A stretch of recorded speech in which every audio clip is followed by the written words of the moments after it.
Boop boop boop doop. Mm. Hello, friend. Mm. Well, I have done a bit of work this morning before hopping on here, but uh, it's been a little bit painful this last process because of having to jump into Blender so much. Blender's wonderful.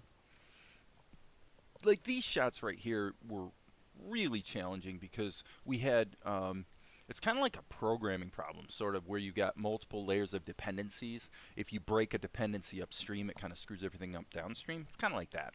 Um, these were shots where we had static images that were generated originally in Krita, brought into OpenToonz at the time, Tahoma now, um, kind of pre-rendered with a certain amount of motion or whatever, and then actually over to Blender with some uh, shape key deformation and whatnot, and so it was just really having to keep a lot of things in my head while at the same time, you know, getting that rendered over there so that this looks right, so that now this can look right, kind of thing. Got through it though. So from yesterday, I can go ahead and start killing some of these markers I put in here. But the overall sequence is looking quite good, I think. Poor Vespar is discovering that his father is plotting to marry him off, seemingly for the good of the kingdom and for his own good, but in fact for the good of the king. Uh, Not a horrible daddy. He'd be better if he wasn't being influenced by this guy. Golik's the real problem. So then the last shot I did was here in Blender, where this was actually grease pencil animation that I went in and changed considerably so that Golik was more on character. So this looks way, way better than it did. So now it's fixie time. And since we have 0 concurrent viewers, that means nobody cares. That's okay. I understand. People will probably show up before too long, and we'll see how long I last today. But what we're going to focus on mostly here today is going to be editing. And the reason we're going to focus on editing is because, as I sort of explained yesterday, if we go here to the end of the show, we're at 24:02. We have to lose pretty much a full minute, actually. Minimum of 30 seconds, but really we probably need to lose a full minute because there's got to be an introductory segment and blah, blah, blah, and it's all got to come out to 24 minutes.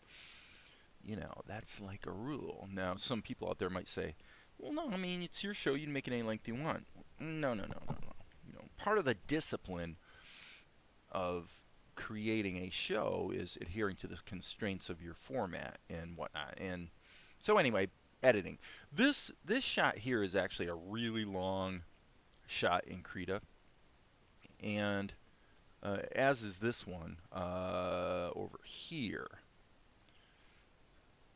So you can see there's a lot of chops here, right? You can see all these cuts. That's because I'm looking for every opportunity to chop out a few frames and just keep this thing moving more quickly. So what I'm going to do is I'm going to start with a recap of the edit I just did, and then we're going to start working our way through and seeing where there are opportunities. Like this whole sequence is just flying now. Just flying. Whereas before there, you know, he would come into a certain pose and he would sort of hold for 2 or 3 frames. I'm getting rid of most of that. It looks much better if it clips right along. So anyway, yeah, just having reviewed it here, it looks pretty good. So what I'm going to do in this session is, instead of going in and doing fixes in the animation, which is pretty time consuming obviously, I'm going to first look for opportunities to fix from an editing standpoint, because sometimes that means cutting a shot out completely, and why are you going to fix a shot that's going to be cut out of the show, right? That would be stupid. So let me doff the hat because it's getting a little warm in here.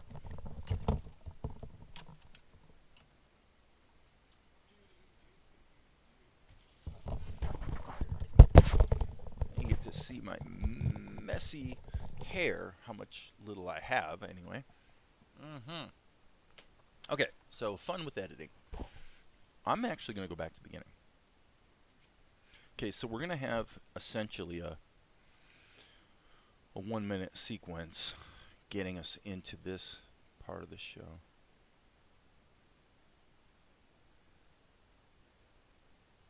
Okay, is that dissolve baked in?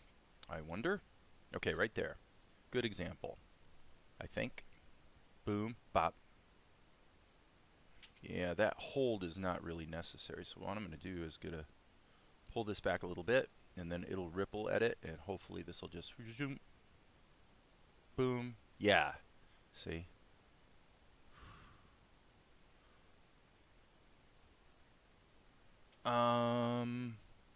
Geez.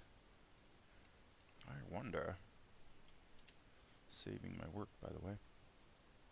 I think this shot, I'm going to actually speed it up. Let's see how that feels. So that's what we're doing. We're making editorial tweaks and just seeing how stuff feels. Okay, that one actually feels even worse. Even more laboriously long-winded. So I'm actually going to stretch this one out a little bit. Thank heavens for ripple editing. And let's speed this one up and see if that balances things out a little bit better. Okay, and I could totally see maybe having actually a longer dissolve there. So, okay, and one thing I'm thinking about is I'm looking at this. Actually, let's pull this apart. Okay, so what you see here is the hand, and then there's a hold. Boom. I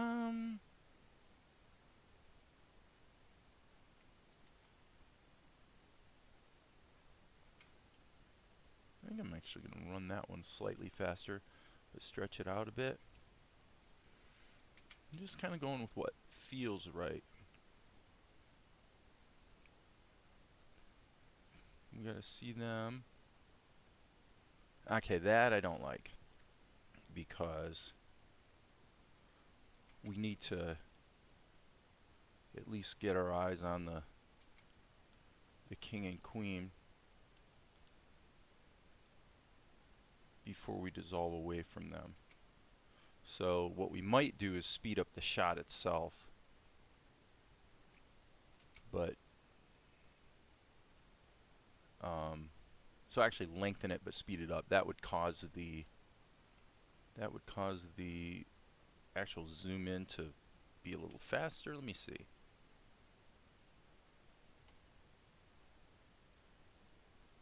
And then, yeah, that's the part that's bugging me.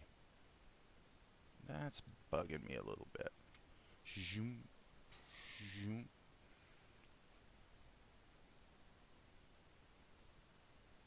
That felt pretty good. Okay, yeah. And so let's speed this up just to see how that feels. Okay, so the problem here would be that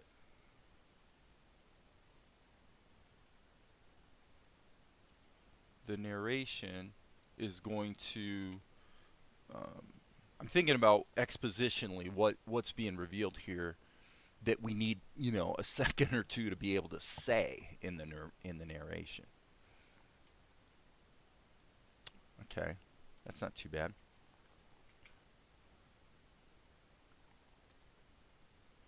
Golek has a line of dialogue. I like the dissolve. Remember, this is all being narrated over top of it.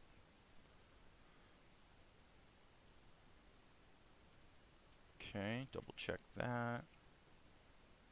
I like the hold on Golek. That's probably good because he's kind of a major character who comes. Okay, that I don't like. This. Okay, that's that shot. So this shot, I'm thinking the whole timing of it.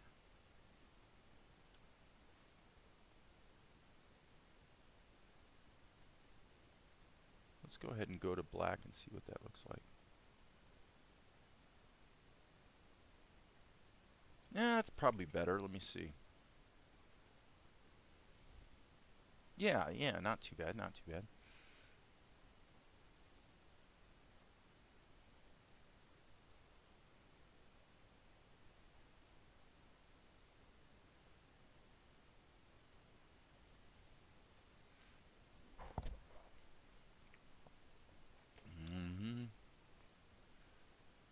Okay, right there, maybe.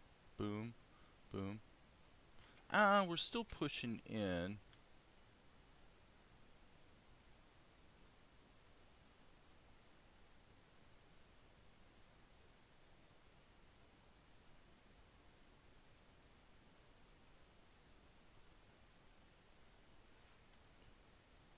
I think until I get Golik's dialogue in there, I'm not really going to be 100% sure on the exact pacing of that.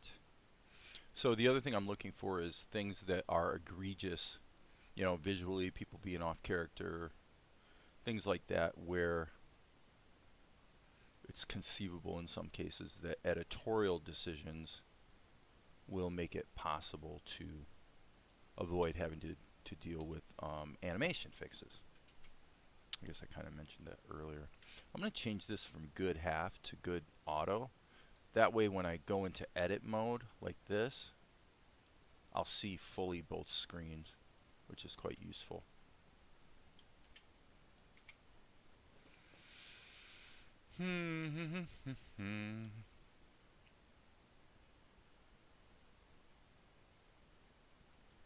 Okay, one question. I wonder if that should push in a little more aggressively. So we go here, maybe give that a little bit more squeeze. That's a fairly dramatic moment there. Yeah, that's probably better. And then we pull into Asher leaving. That's the younger Golik advising the king, the young king. Okay, so now we're kind of fading into the next section of the show, where we discover how Golik tricked the younger brother into usurping the throne because he wanted to be king. And yeah, not too bad. I can hear all kinds of roaring army sound effects. Okay, this shot is highly questionable. I've mentioned this one before. So I would say at the moment I'm going to live with it. You know, it's a little gratuitous, this idea of showing them age. Probably what happens underneath that in terms of narration will kind of make a difference. So, okay, we're at 226.02.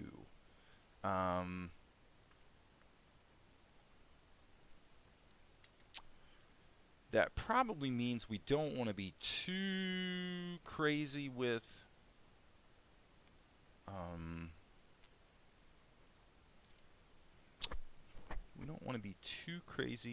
the chopping down that backstory segment that we were just working on, because we do want the main story to kick off at 2.5 minutes. Now, one thing that is worth considering is if you're going to put the introductory sequence at the beginning, then you're really starting the main story at 3.5, not 2.5. I think that's probably okay, just because the nature of those transitions, you know, everything moves along pretty well. Now let's keep looking here.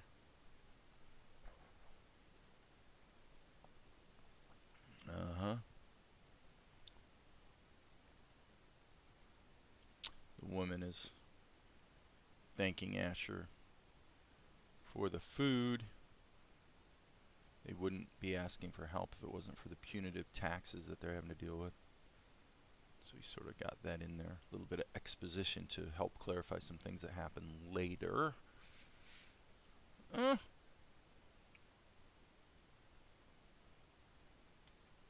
not too bad, but hold on a second.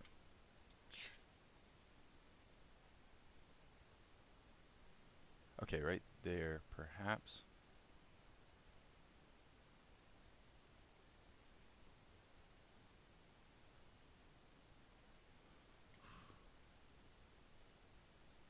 Okay, because he stops here.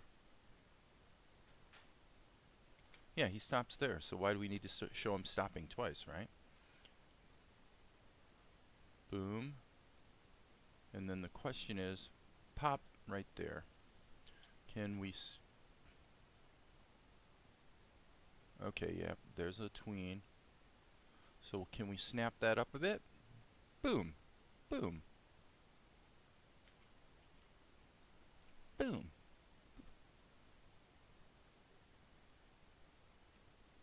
Okay.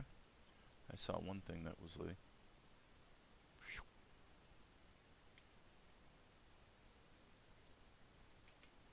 3 or 4.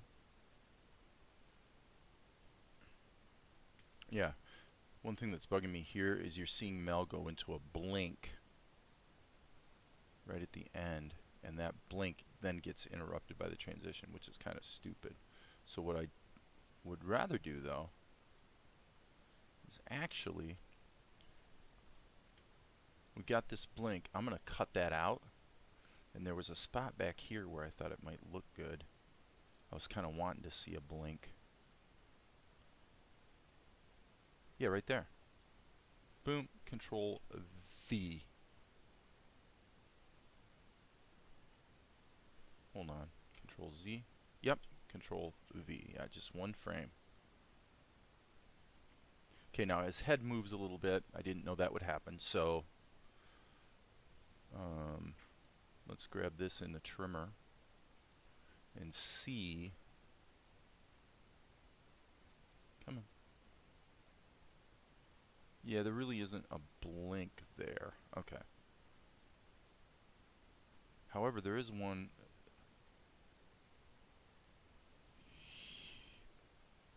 There is one somewhere. I just saw it. Yep, right there. Okay, so what I'm going to do is I'm going to take this blink, because obviously we're going from...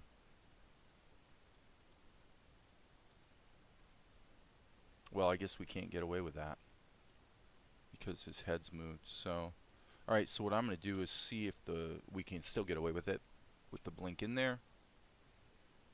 That looked pretty good, and I don't really know why. Pretty weird. That blink, I'm not even seeing it now.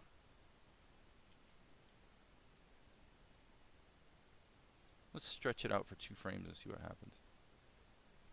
Yeah, then it looks winky. I think that might be because of the... It might be a playback illusion. In other words, we're not seeing it, but when it renders, it'll show up. That's just one of those things. Yeah, see, that time I saw it. So it's a boom. I don't mind that, though. In terms of the acting, that's okay. An okay little jerk. Okay, see, right there. There's what I'm talking about. Look at that. He's like... Yeah, monkey wags his tail. And that's fine, but why don't we cut while monkey's still in motion, like that? That gets rid of... Yeah, that gets rid of like half a second right there.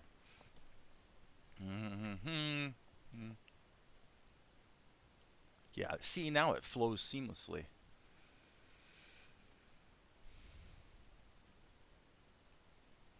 Okay. Similar situation here, I suppose.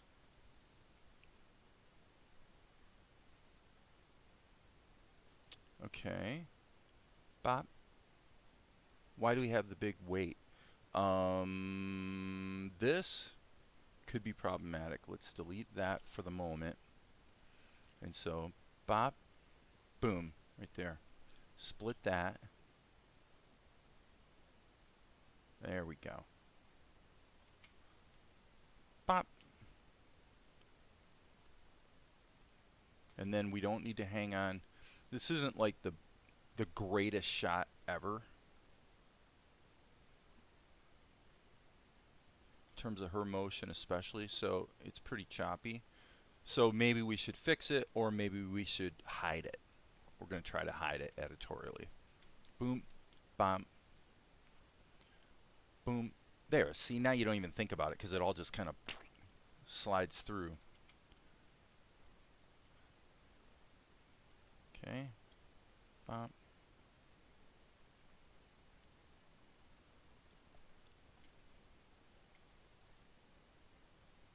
So that's where he stops talking there. So again, you get this big pause. Now you want to let your footage breathe a little bit. You want to give it tails and heads and tails, but once it's time to edit, okay, this feels like maybe it could go a little longer. Okay, yeah, and we really only have a couple frames to get away with, because that is actually an earlier shot reverse, but that worked. Okay, that did the trick. Here we want to let it breathe a little bit because it's the first time we see Tianara. We want to kind of, look at the pretty girl kind of thing. She's so lovely. Hey, Ashnan. Wow. Okay, again, look at that. Bop. So we could lose.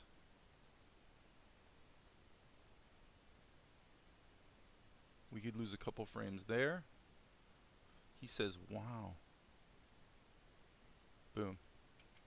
How can I help? That's fine. Okay. He's got a double reaction here. Okay, I see. I think maybe we need that first frame in there.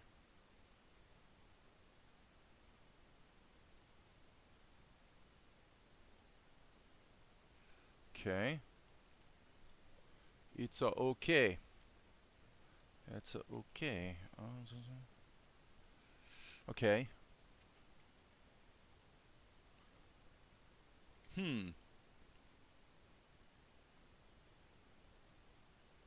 Yeah, this is where a little editorial might help. Bop. Okay, I'm not necessarily loving the level of saturation there.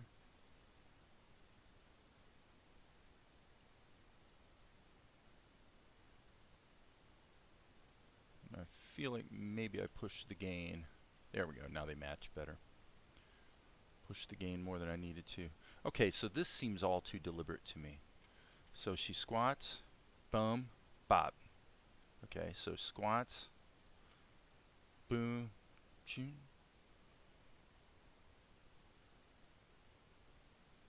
Okay, her hand's already in motion, that's fine.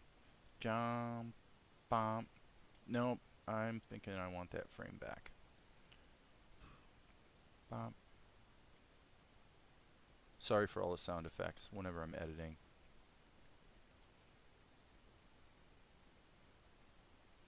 I tend to make noise. Okay.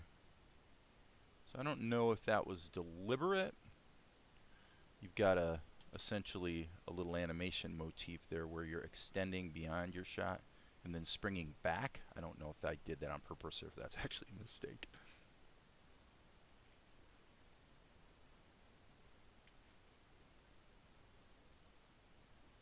Okay, do we need to see? I guess we do. It just feels like right there, that should be a one framer pretty much. So I'm going to split that. So yeah, if you're not into the joys of editing, you might find this boring today, but you see, now that looks smooth as silk. Now the problem is, this is enormously important. Enormously. I mean, like, crazy, hugely important in terms of the overall feel of a show.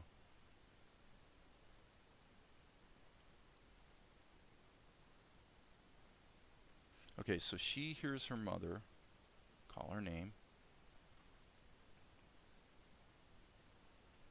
And again, characterization here isn't like the best ever.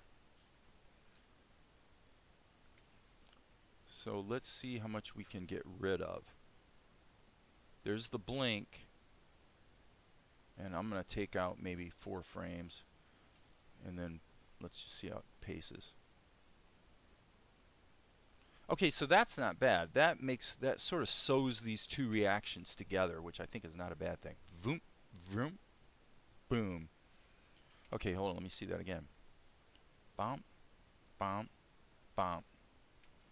Okay. Little bit of a good morning, Yvette, YS Books, and good morning, Mossy Cupcake. Mossy Cupcake. I've never had a mossy cupcake. Boom. Check the pacing on that.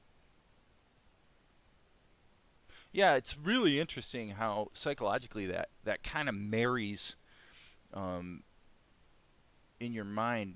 TNR's reaction and Mel's kind of work together there. That's pretty cool, actually. Okay, so the only thing that's bugging me is, boom, he's got a reaction, and then that reaction, but I feel like it's just breathing too much. Boom. Boom. And then this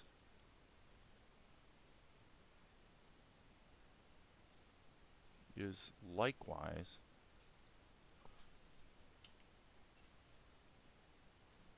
I'm actually just going to speed that up. Nah, that I didn't like. That was 1 frame too much of a speed up. Was it or wasn't it? Ooh, that's horrible. When something like that happens, normally I find the best course of action is to just kind of roll back a few steps. Because, you know, it's like when you're zooming really in on somebody's face because you're trying to draw their eye, and you draw their eye and it's perfect. And then you zoom out and you realize you made it 3 times too big. It's kind of like that. It's definitely a thing. I guess all in all, the pacing of it's pretty good. Boom, bop, bop.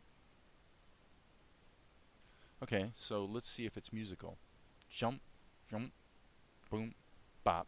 Yeah, it's pretty close. I mean, you could maybe lose a frame there. But yeah, it's basically got a rhythm to it. You don't always have to edit to a rhythm, obviously. But I do find more often than not it proves to be a useful approach.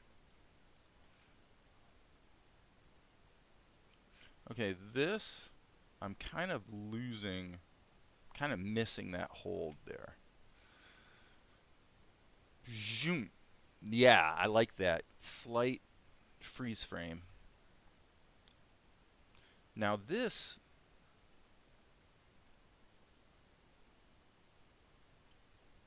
her line of dialogue feels like it's taking too long to say, because she would be a little bit frantic at that moment. That's better. I think I could take it even a step further.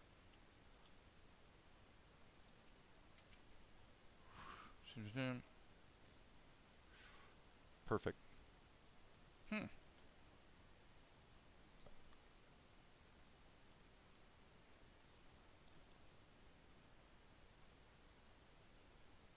Okay, that's definitely not the greatest shot in the show. We'll see if it winds up getting replaced. There's a certain dark vibe to this whole sequence that, you know, you can make the excuse that it's an aesthetic choice, but in truth I was in a bizarre zone at the time I did these shots. Okay, I'm gonna see if that helped. Yeah, a little bit of a snap.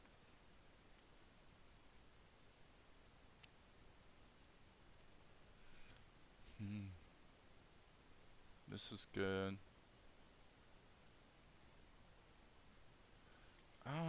Let's take Luca and maybe speed him up about 10 to 15%. It's a little bit harsh. Yeah, that's better. Yeah, got a little hiccup in the edit there. Boom.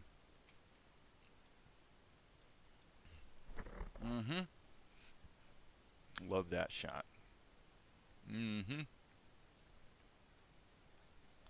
Okay, this shot I don't love. The mother's characterization, although I fixed the makeup and lips and stuff, she still looks basically kind of stupid. So, what was this? Was this a Krita? I gotta check. File. Let's save our edit. And I want to check and see how we're doing on time. 2350. Okay. Well, that's quite enlightening. That means we've managed to lose 10 seconds in the first 5 minutes, which means if things were getting chopped down at a similar pace throughout the episode, we would wind up exactly where we need to be. So that's kind of a good sign, I guess. 124, was that a Krita shot? I just don't recall. We can close these guys up. And 124. Yeah, it appears that it probably was.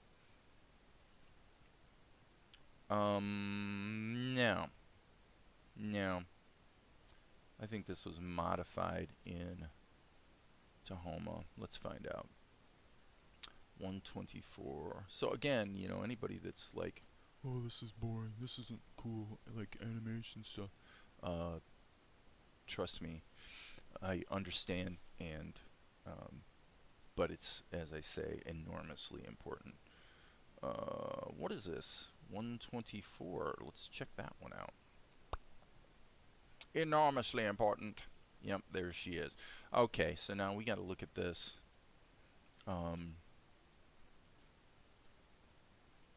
Yeah. Okay. Can we do this?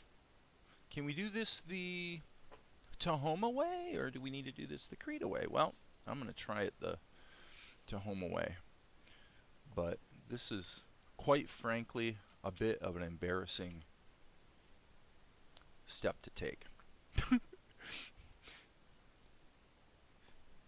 But I've been getting a lot of those lately where it's like, oh my gosh, I can't believe I let that sneak by.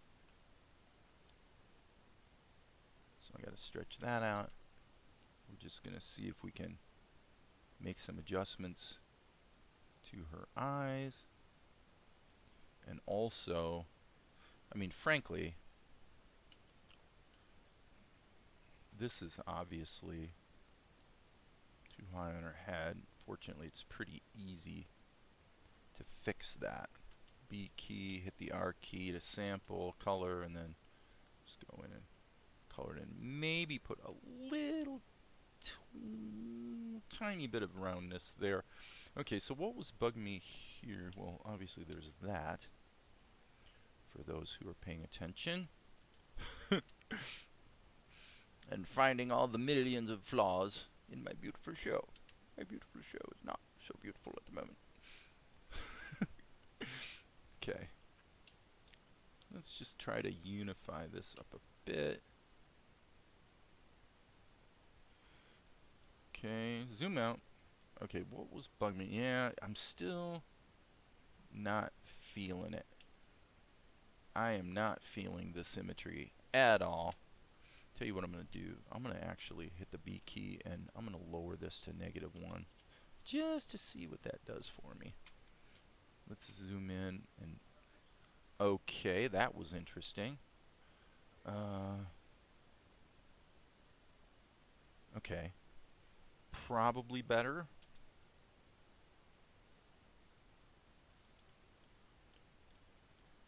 This is one of those tricky ones where you're going, man, maybe it would be better to just completely redraw this from scratch. comes up frequently, where it's basically a tug of war between just saying to heck with it and completely redoing something versus trying to fix something that's a little bit broken. There is no right answer. Usually it turns out to be both more fun and better to just redraw stuff. But it depends. Depends on how close you are to having it right-ish. I am going to keep going on the track I'm on. I'm going to actually go like this in order to try to unify the...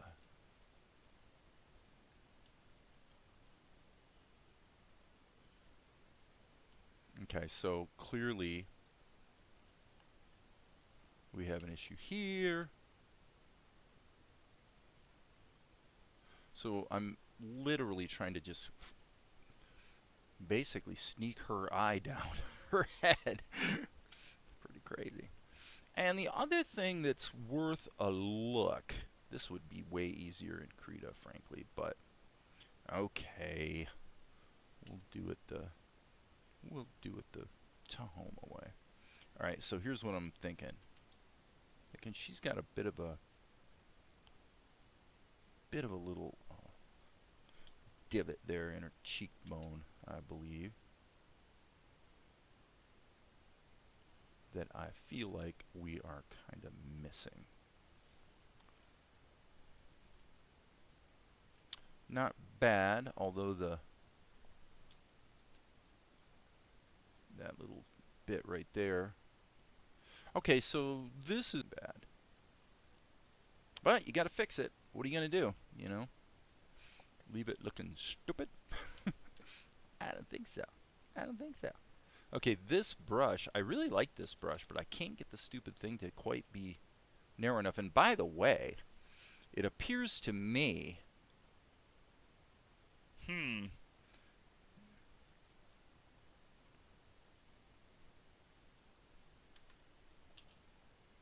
No, it definitely is helping.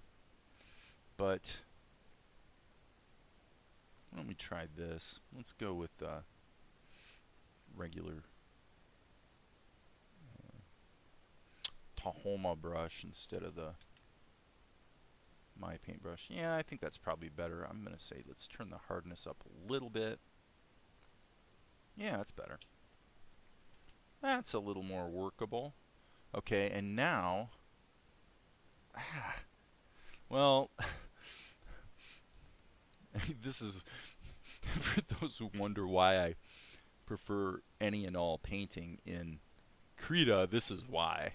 Because getting this brush to be sort of manageable and behave the way I want is, you can't probably really see it, but it's not behaving anything like what I'm wanting it to do. It's like I'm making little changes and it's either making no difference and then all of a sudden it makes too much difference and it's this real back and forth kind of thing. So again, kind of a good example of where the more you just dive in and say to heck with it, I'm just going to repaint this, usually that winds up being the better way to go, and frankly a lot more fun. You know, it's really more fun to just like redraw stuff and get it right. Alright, so I want to look at one thing that bugs me is it used to be in OpenToonz that the period and comma key to toggle, okay, now it seems to be working. Okay, if the, yeah, I got you. So if the X sheet has focus, then period and comma toggle between the pictures, but if you actually pull up the drawing, doesn't work. In fact, interestingly, if you pull up the drawing but then hit that hotkey, it actually switches the focus back to the X sheet. So that's one of those things that makes me go, okay, okay, that's how it works. It used to be with OpenToonz that the at least, unless I'm remembering wrong, that the period and comma key worked identically, whether you're in the X sheet or in a drawing strip. And maybe I'm remembering wrong, though. I haven't actually been busted into OpenToonz in, I don't know, a few weeks anyway. It's been a while. But yeah, I cannot really get this brush. Maybe if we switch this, yeah, the size minimum is 1. So in other words, this is as small as I can get. I can't get it to essentially disappear. Maybe if I turn the hardness down to 0, let's see what that does. That's better, but then you've got a soft edge that you can't get rid of. So what are you going to do? Let's split the difference here, but let the opacity be somewhat. It's still not quite right, people. Still not quite right. Okay, let me just see. Okay, her eyes don't look quite symmetrical. Believe me, I know that, but at the same time, she is kind of squinting her eyes, and now this opacity situation is absolutely unworkable. Not trying to be Mr. Complainer here, but like literally, I can't get a fine line. It's crazy, man. Okay, let's try this. Let's go. I'm going to go ahead and switch this to. I have a suspicion here. I'm going to try one of the other My Paint brushes. There's one I do kind of like. I believe it's this one, this technical drawing pen. And if we take this and crank it down to -3, yes, there we go. Okay, that's what I'm talking about. And this will probably be, let's do -2. Not bad, not bad, not bad. That'll be workable. That'll be workable. What does -1 look like? That doesn't seem to be changing much. That's the thing I'm noticing with the My Paint brushes is the... Okay, yeah. Okay, so you see what I saw right there? I'm seeing a massive change in the radius of the brush between 0 and -1, but the difference between -1 and -3 is like... Okay, Darren's saying set the brush min to 0 on the regular Tahoma brush. Okay, I mean I drag the dragger and it wouldn't go down to 0 actually. So maybe if I just keyed in 0, that would work, I suppose. So, yeah, none of these things are tragedies, but what I'm trying to do is like that's too big, and it's close. -1's almost too small, but let's go with it. Yeah, it's if you do it a little sketchy, seems to work okay. So let's see what we can do here with. Okay, she never had any outlines on her helmet. Let me see. And yet here we're seeing outlines. Okay, that's a little disturbing because there's the outlines. I don't remember what I did or how I did that, but it must be a post-production effect. Did I add like automagic outlines? I think I did. Oh my, that's a bit ugly. I don't think I even want to look at that right now. As long as the final look is good, I'm good. Wow. Okay. Okay, so yeah, let's get the delineation on the underside of her eye right, though, because that's definitely not correct. That's what I'm looking for, something more like that. And then what I'm going to do is just sample this color and chew back into this. So that's starting to be okay now. Let's sample the... Okay, and now what I want to do is see if I can extend this out like that. This is wrong. Now you'd be amazed how often in recent weeks I've found that the solution is usually to just completely scrap the drawing and redraw it. But you know, it's not a 100% rule. Okay, I don't like the way her lips kind of grew, but that's going to be in the lip sync layer. Yeah. So what I'm kind of complaining about here is just a little bit of extra volume. Yeah, it's better. Okay, cool. It's not the most, you know, Emmy-winning characterization I've ever done, but it's at least functional. Now she's got this blink going on, which is obviously in a different layer too, so you know, I'm liking it okay. Alright, so let's see if I had set my output settings up. It looks like I had, so that means we can just re-render this. Sehr gut. Control Shift R, baby. And that should try a different brush maybe. Well, yeah, I mean that's what I was doing. So you know, the bottom line is that creating the original art, as I've said many times, is just so much easier in Krita. But there are shots like this where, again, you got this tug of war going on where I've done a bunch of work in Tahoma, and it might, you know, I would have to jump through a pretty serious number of hoops to get everything back into Krita. Sometimes it's worth it, sometimes it's not worth it. It just depends on the shot, really. But this should help. I think this will help. Let me just see how this is doing. Our main focus today is not on animation and especially animation software as much as it's on editing.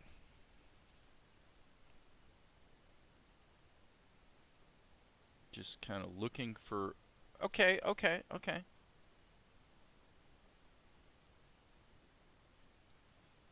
So I want to look at the pacing of this. We have essentially 1, 2,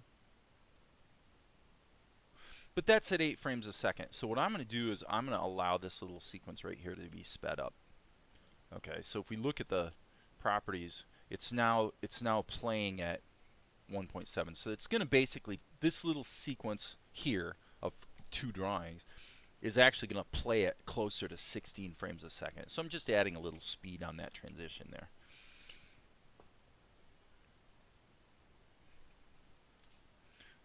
Maybe, maybe not. Let me see. The only thing that I don't like is I'm feeling like we're not getting enough of a breather here at the beginning. Let me get back and get some context.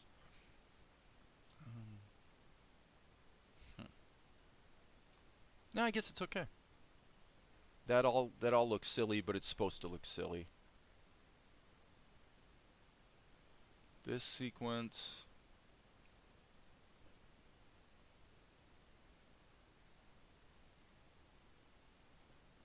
could be some characterization issues called for there. Let's stop. Now this is his hands moving down there too slowly. But the problem is, I guess we're okay. No, we're not. Luca's laughing and Monkey pops out, then the hand shows up. So actually we can take this, split it right there, and just scrunch it a bit, I think. Boom. Yep, that took care of that.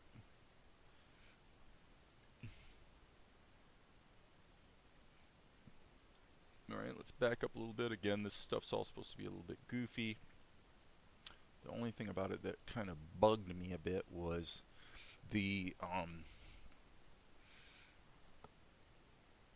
he's a little off character. He's actually not too bad off. I guess I did put the back of his hair.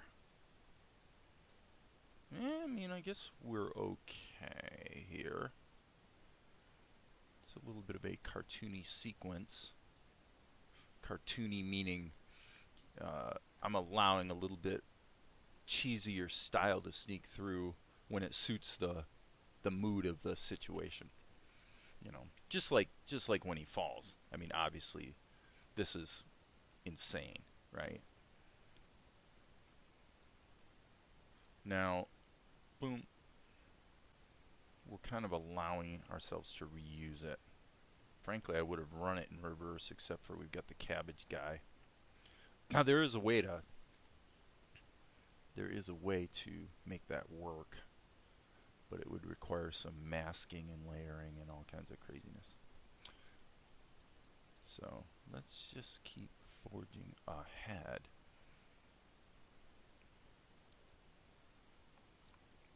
Okay.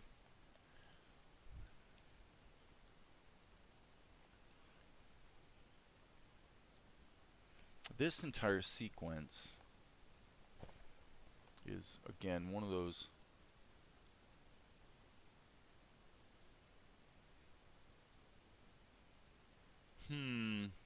tell you what, let's do, let's mark this. This is, again, one of those things that are kind of a little embarrassing, frankly, because, okay, let's mark that as well, and then I'm going to toggle between them. Oopsie, what's missing? Oh, I see, we've got an extra. See, like, there's an example where the characterization is wacky. He's got, like, those, what is it, Saitama, the, like, One Punch Man type eyes. And it works. I mean, it's appropriate to, you know, the situation. But it depends. I'm trying to, okay. Frankly, not too bad. His eyes are a little bit smaller there, and he needs the back of his hair. Maybe a little more roundness on that. I'm going to do that. I'm going to keep toggling between these two and see what I can do. Because this really isn't bad. It's not horrible. It's like I could get away with it probably. But I'm not hacks. I think that's a Krita shot. I have no idea, truthfully. It's either Krita or Tahoma. But one never knows in the world of Dave. Okay. So the good news here, I would say, it appears. Yeah, the good news is that there's only one drawing on his face. Okay, I was wrong. I did merge them. Well, that's okay though. Here's what we'll do. Let's put in, tell you what we'll do is let's look at what animates. He's got his eyebrows moving and his eyes. So I'm going to try something that's probably completely insane. This is actually a situation where the best solution is Blender, actually. The best solution would be to get rid of the background and the tint, bring it into Blender, and just use shape keys to do an overall fix. Can we do something similar in Krita? Maybe. Krita might be nice to us today. Usually Krita is not nice to us. So what I'm going to try to do is add a transform mask. But the transform mask is actually going to be using liquify. Could be dangerous. Could be dangerous, people. But what the heck, we're having nothing but fun today, so why don't we just give it a crack and see what happens. If it works, it would really make life quite a bit easier here. So I'm going to just kind of dial this in.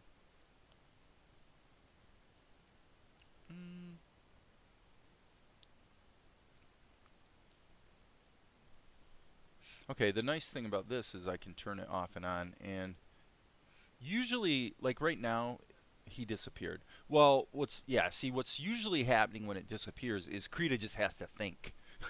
Because it's a lot of processing, and it's got to think about processing all of these frames.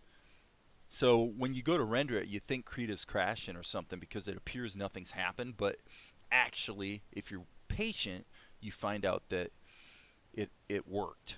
So I'm going to keep moving on this basis. Okay, yeah, you can see how his chin is a little pointy and elongated here. So that's cool.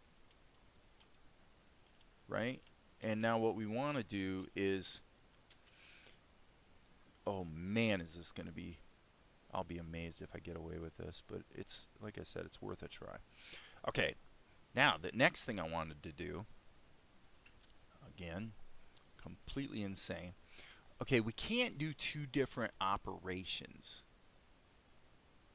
So I'll tell you what, we're just going to see if we can get away with this. And the idea is that it would take longer to bring it all into Blender and make that work, even though we know that would work. Okay, so let's try it the stupid way first, because we just might get away with it. Well, what does that mean? Well, I only got to calculate that liquefy over the entire sequence of frames. So that didn't take too long. All right, so now I'm going to rewind and see if things are kind of sort of working. Okay, that was interesting. There's a little hiccup there, right there. But that can be fixed with a little paintwork, so that's okay. All right, so what else did we want to do? Well, I'm thinking I wanted to raise his eyes up and make them slightly smaller. So now what I'm going to do is just do the same thing again. I'm going to add another transform mask. And this time we're going to do liquefy in shrinkage mode. So that's going to be grow in reverse. Can this work? One wonders.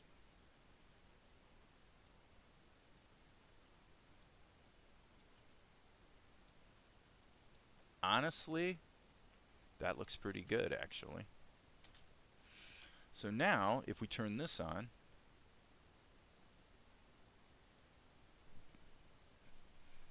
I'm thinking I'm liking it.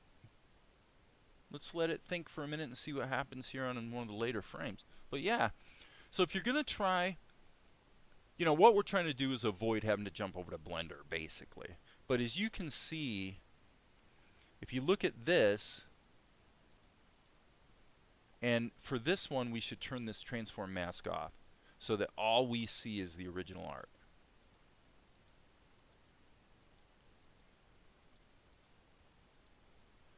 I'm definitely liking that better. I'm definitely liking that better. So let's merge this. So the key to being able to use liquefy over an entire animated sequence would appear to be only try to do one operation per path. Because, in other words, if I were to use the standard liquefy tool and then go in and do the shrinking thing, because it's a transform mask where Krita has to apply it over the image, you know, after the fact, it doesn't know which operation I wanted to do, really. You know, it's going to get confused. Okay, did that get merged? I believe it did. So now let's just compare. And I'm going to go ahead and solo my layers. I definitely like the smaller eyes better. Okay. And is everything cool? Yeah, other than that one hiccup. So we've got a hiccup right there. Let's fix that hiccup. That probably was there before. I mean, I guess I could figure it out by turning this on. Yeah, that was there before. That's nothing new. So it's just that going through this made me realize that. So right there, it's just a little bit of a thickening of the lines. And frankly, the easiest way to fix it would actually be to duplicate this frame. Wait a second. Yeah, actually just delete this frame. It looks like nothing happens in that frame, so why is it even in there? There we go. Problem solved. Oh, I love it when things are easy. Okay, so now everything has worked well. Let's save our work. We can go ahead and trash the duplicate layer. We don't need that around. Let's turn on the effects and stuff. And now, yeah, I mean, Mel looks a little more like Mel. Now, the one thing we do need to do is add a tweak layer to, well, there's really two things we need to do. Let's put this in a group. So I want to fix his hair. I'm going to hit the G key, and then on this layer, I'm going to go ahead and just put some additional hair down here below. Okay, let's take the background out so I can see what the heck I'm doing. So this needs to be in there. Okay, and then over top, alpha locked, we were going to add a rim light on the hair, which will make it pop against the background a little bit. Okay, he's kind of already got the rim light on his body, so we'll just add a little bit here on the clothes. And then let's just dial it in. And it might be easier to see against the background. Yeah, see, once you turn the background on, you realize, whoa, that's a little bit strong there, dude. Probably something like that would be pretty nice. Okay, let's save that. And I would say I am reasonably satisfied. I saved my work. This is shot number 136. Let's double check our edit. So click 136 dot. Okay, so that's using the standard Krita naming convention. So what we need to do is change this location to 136. Boom, boom, boom. Okay, not 1396, silly goose. And then 136 period for the file name. And so, and there it is. Ba ba ba ba.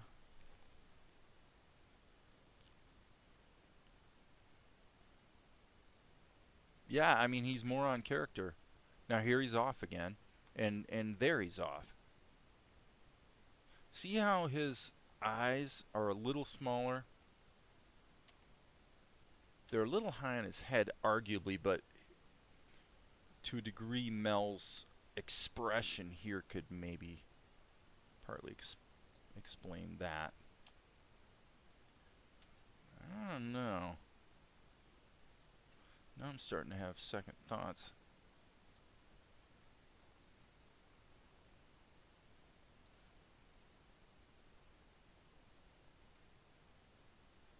I'm going to stick with it.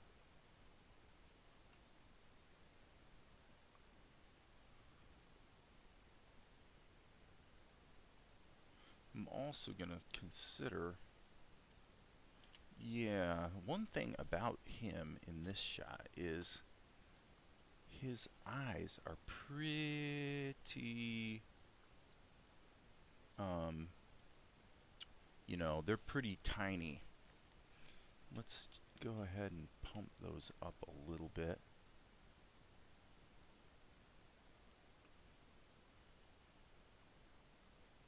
Oh, that was a little too much there, dude.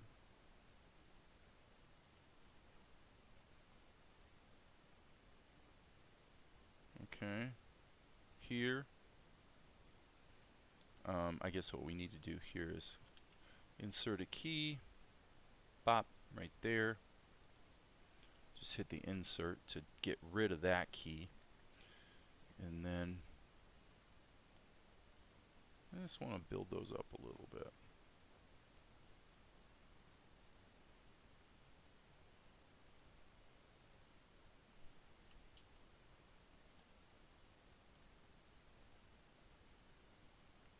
That'll work. That'll work.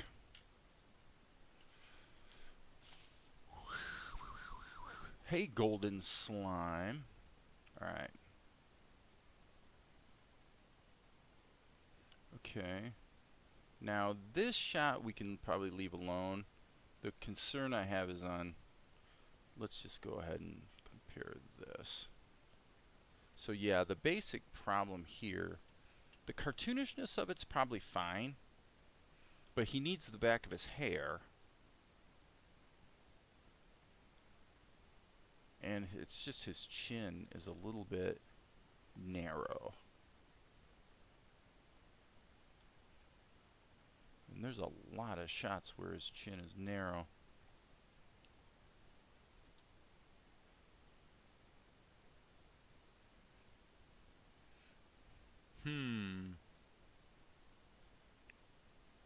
Well,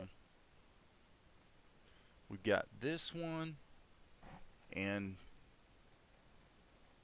so we've got 1, 2, 3 shots, 4, 5. All the same background, all the same render. So I'm going to try a theory. Here's my theory. My theory is that for this entire sequence of shots, I'll bet you if I take the entire completely rendered stuff and map it to a plane in Blender, I could come up with a shape key that's actually going to salvage all 5 of those shots in one fell swoop. I'll just have to re-render it. I'll have to keep changing the image sequence that's being referenced and then re-render it. But basically, There is a catch. Yes.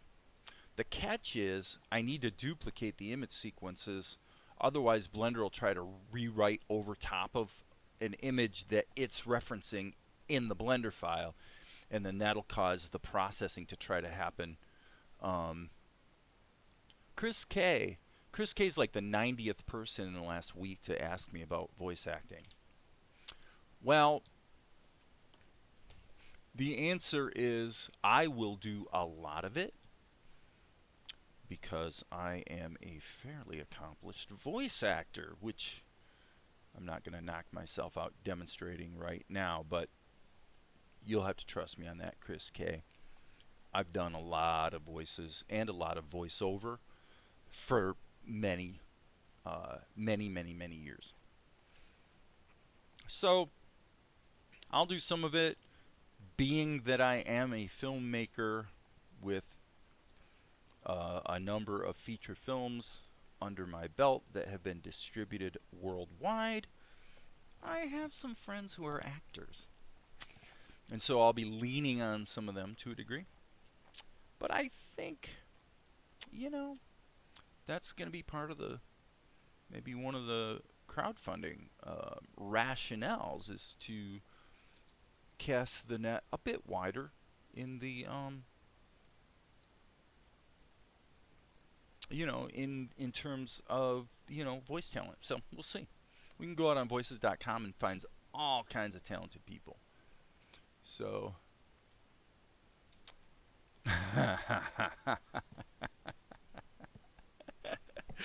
okay. All right. Do the voice acting from Audacity. Okay, so I think, friends, what that means is that when Golden Slime said, "How will you do the voice acting?" I meant when Chris asked that. I think Chris was talking about voices and people, you know, like Ash's voice. This is Ash's voice. He's one of the characters in the show, and I will certainly do the voice. And then Golden Slime, quite understandably, retracted his message, because Golden Slime's talking about software. The answer, if the question was about software, then the answer would be Reaper.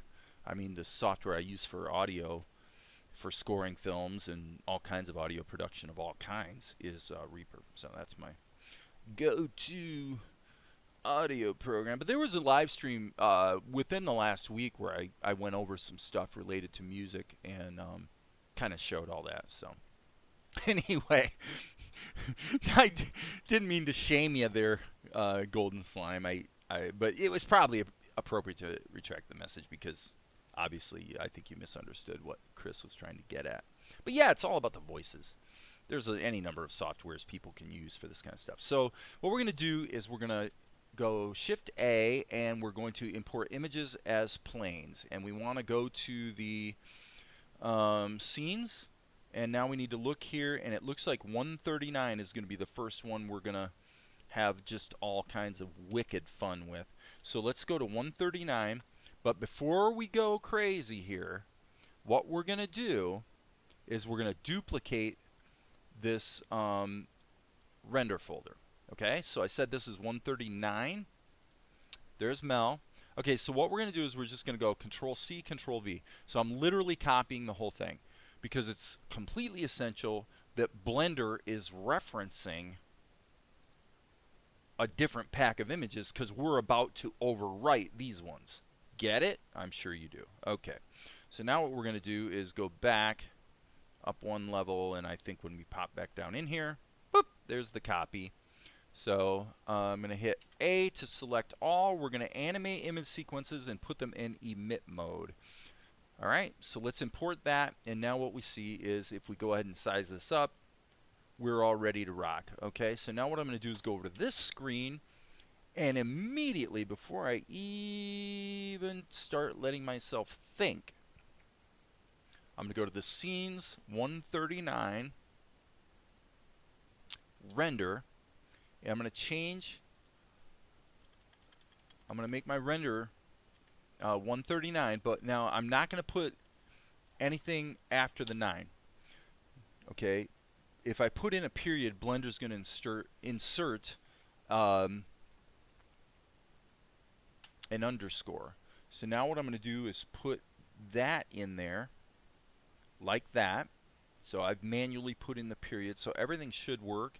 And what I'm going to actually do now is I'm going to draw an obnoxious bunch of scribbles with the grease pencil. Why? Because I'm feeling frisky. I'm going to hit Control F10 and actually immediately render this and see if everything worked as expected. So I'm going to go back here. That's a little bit of a stupid thing to do. And it didn't. Oh, it did. Okay, it did. Other than Blender wants to start on frame 1 instead of 0. So cool, that's great. Everything's working correctly. We just need to go back here and change our start frame to 0 instead of 1. Okay?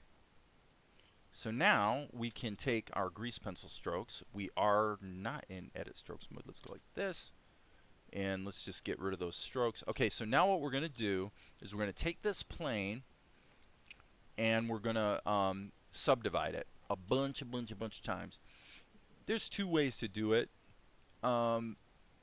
Just for fun, let's do it with a modifier. So let's do a subdivision surface, simple subdivision, and we're going to divide it, oh, I don't know, probably 4 times. And we want to see that, let me see here. I always forget because I don't do this that often.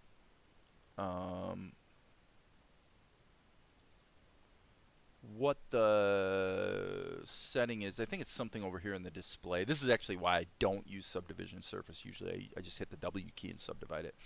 Because I forget what the setting is to make it so the subdivisions show up in the viewport. So, okay, that's stupid. Why fight it? So let's go like this. Let's hit the W key and just hit subdivide a few times. There we go. Okay, so now we're good. Okay, so now what we're going to do is go back here and immediately create a couple shape keys. So, boom, boom. So now we've got a basis, and then we got our shape keys. And then what we're going to do is go in here,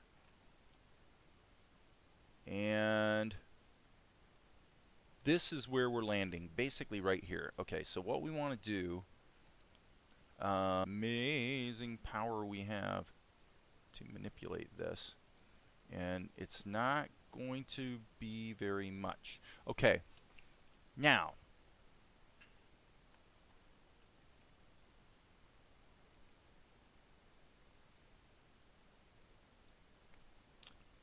let me see here. So now we're still editing the shape key. When we jump out of edit mode, it will disappear. And then we can dial it in and or animate it. So if we made it a little too extreme, it's kind of like easy to adjust that. So to me, that's probably about where we're going to want to be, but I want to see what other things we might want to tweak in. Pretty efficient and effective. So what I'm going to do is I'm going to call this chin. I'm going to actually do several shape keys. Okay. We'll call this eyes. And so now what I'm thinking is I maybe want to grab his whole eye region.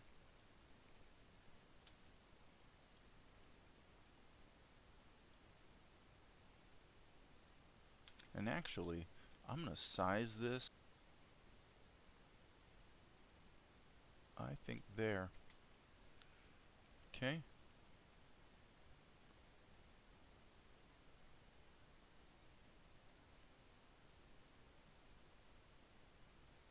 Boy, it doesn't take much. If I turn these off, I'm going to go, I'll just call it hair. It's really going to be a slight modification of his like forehead situation. Okay, we can't really go too far with this because we're going to potentially booger up our background. So I'm going to just turn this down. Come on.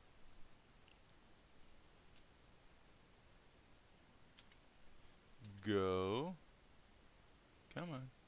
Again, turn it down a little bit.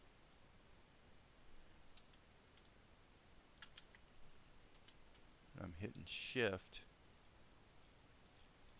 It's kind of hard to explain what is going on right now with Blender. It seems to be getting a little confused on the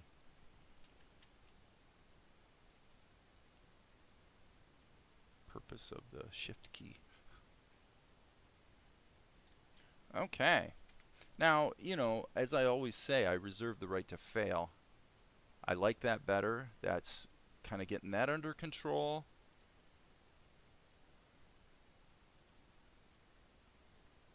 I would say that's probably good.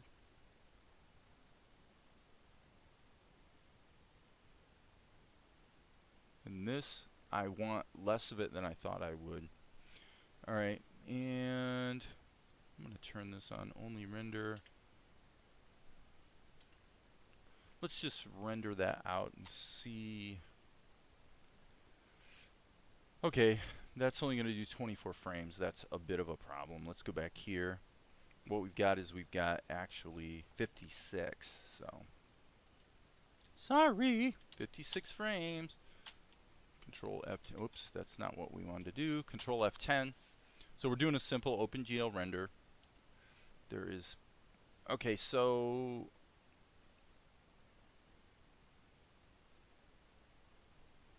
for what it's worth, at the very beginning of the shot, the deformation probably shouldn't have been applied because he was in a completely different pose, but it might turn out it didn't matter because he quickly moves out of that pose and into a different one. So we might be okay. We shall see.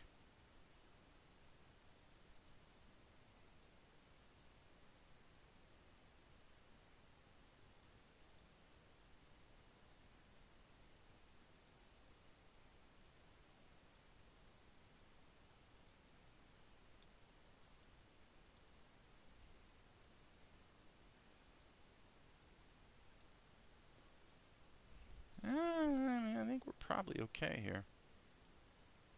I'm actually starting to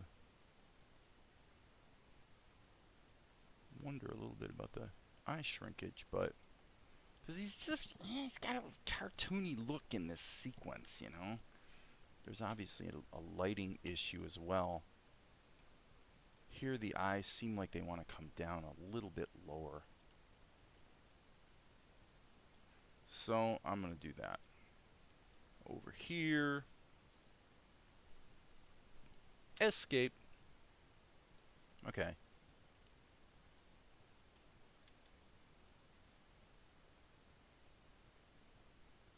Sorry, I lost my bearings. Okay. It's not too far off, but the hair probably needs to not be popped down quite so much. And then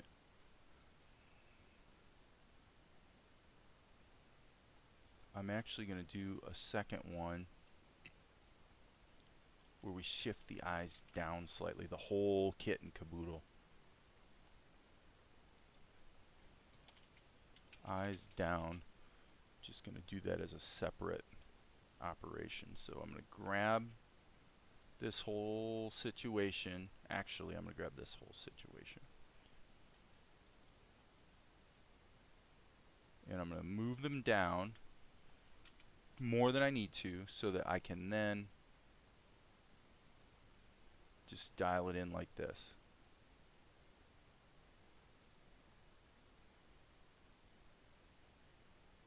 That's probably pretty close. I think that's pretty close.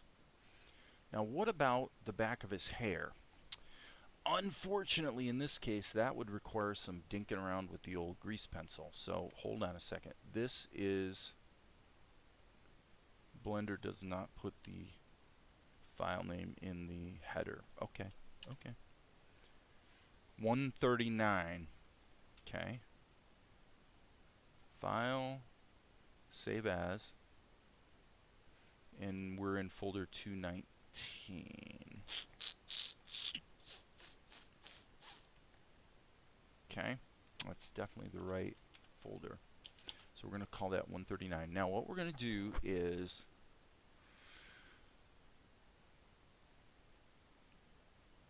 what did I say I was going to do? Oh yeah, the hair. Okay, so what we need to do is go into edit strokes mode.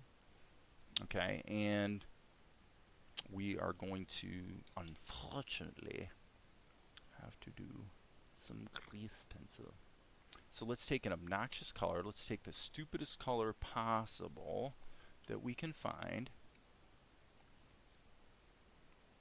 Okay, that did not quite work because of the curvature there. Or I should say probably the smoothing. Okay, so we unfortunately have to trace that. And there. Okay, so then what we're going to do is just go into the colors and sample probably the hair shadow color. Yep, that looks pretty good. That was easy. Alright, so we'll save that. And now what we're going to do is bop. Okay, and here probably what we can do, I don't think we're in additive mode, so I'm just going to add a key. I'm not going to mess with, I'm not going to worry about the tail of his hair when he's not moving. Or I mean when he's like moving quickly. You know, as you guys know, whatever I say, what I mean is the complete opposite. And as usual, I attribute that to the old dyslexia moment. So, now this is an important thing to consider. Is that if I screw this up, if I wind up needing to change the shape keys, all of the grease pencil is going to be wrong. So this is one of the risks you run. Definitely.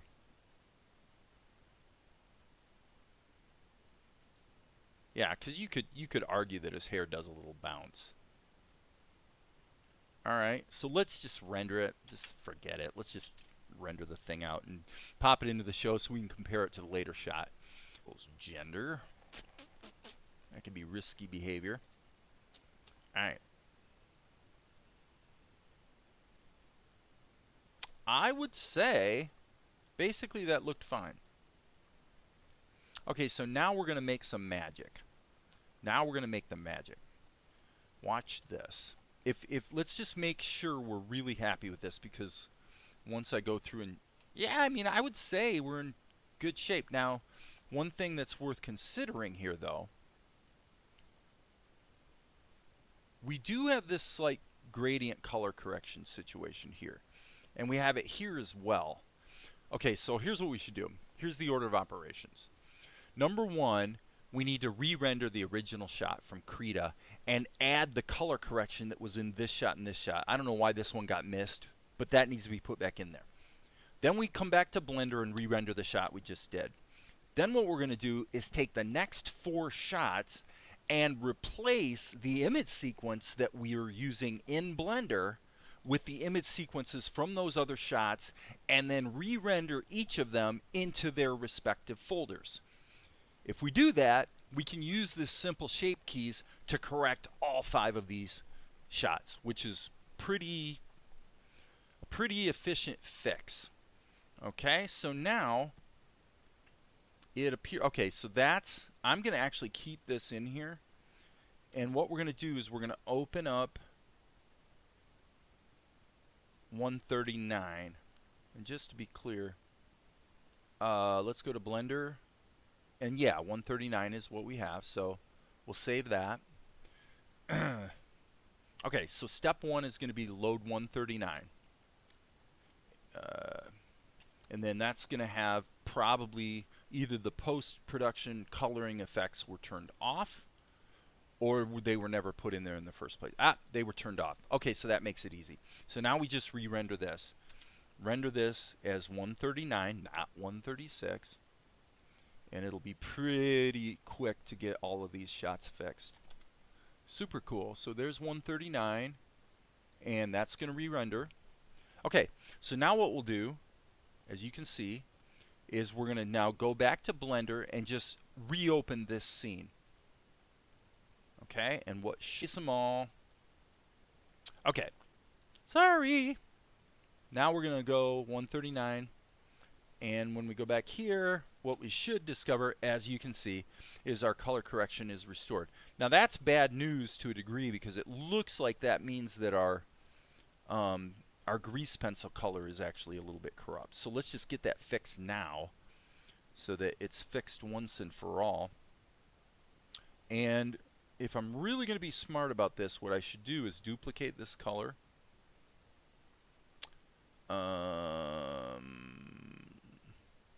Don't we have a copy color? Boom. Okay, that's obnoxious, so let's move this back up to here. Okay, so now what we want to do, because you can see the color on this side is okay and the color on this side is not okay. So how we're going to fix that is we're going to go back here, and we are already in edit strokes mode. So what we're going to do is we're going to grab these and we're going to hit Control M, which is going to move that stroke to this color. At least that's what I think is going to happen. Now I'm going to grab this color and sample that. Okay, and as you can see, now those two colors are different. And now we just have to look at what's got to be fixed here. So essentially, same situation. We're going to grab these and hit Control M. If you just hit M, by the way, you're moving your grease pencil strokes into a different layer. If you hit Control M, which I think is a hotkey I created, it moves the current strokes that are selected into the next, or into the currently selected color. So sometimes you want to change layers, sometimes you want to change colors, yada yada yada. Okay? And look, magically everything's looking good. So now we just hit Control F10, and that's going to re-render this shot. This shot's going to be perfect. And then all we have to do is, for each of the other 4 shots, duplicate the image sequences, replace the image sequence that's being referenced here in Blender, make sure the output file name is correct for rendering, and the length of the sequence, re-render, and then everything will be updated in Vegas with these shape key fixes. So, a little bit cumbersome, but could have been a lot worse, actually. This is where a good procedural workflow can definitely help you. Okay, so that's that. If we go back to Vegas, what we're going to find is, aha, this shot now looks fine. The characterization's okay. And so now we're going to go and do 142. How are we going to do that? Now we're going to go through it step by step. Step by step, friends. Okay. So, step 1. Every other shot, the grease pencil strokes are already in place.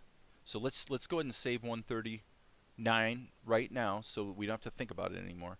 And now what we're going to do is we're going to delete that grease pencil stroke, we're going to delete that grease pencil stroke, and we're going to put this one back here. Because in all the other shots, that's the position that Mel was in. Okay? Step 2. We're going to go now to 142, is it? I believe so. Let's double check our edit. 142, there it is. Okay? We're going to take this render folder for 142 and go Control C, Control V, make a copy. Alright, and now in Blender, we're going to go to the image sequence that's mapped to the plane, and we want to change the image of the texture that we're referencing. So here, we're going to grab a different image sequence. This one's going to be 142. 142, there it is. There's the render copy folder. And again, there are 0 to 36. Is our sequence, so I'm going to accept that. Okay, here we're going to go 0 to 36 on our length. Right away I'm going to resave this. Let's save this as 142. 142. Boom.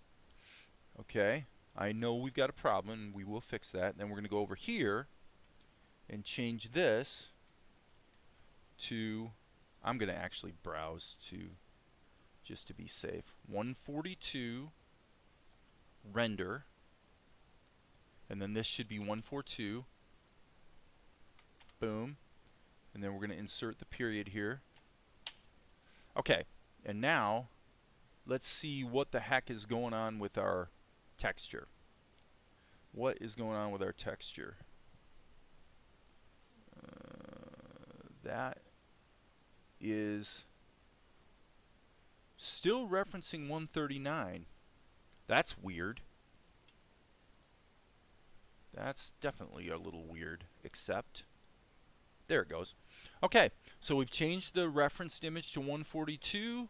We've changed our render path to 142, our file name, and we've changed our length to 36, from 0 to 36. So we should be able to hit Control F10.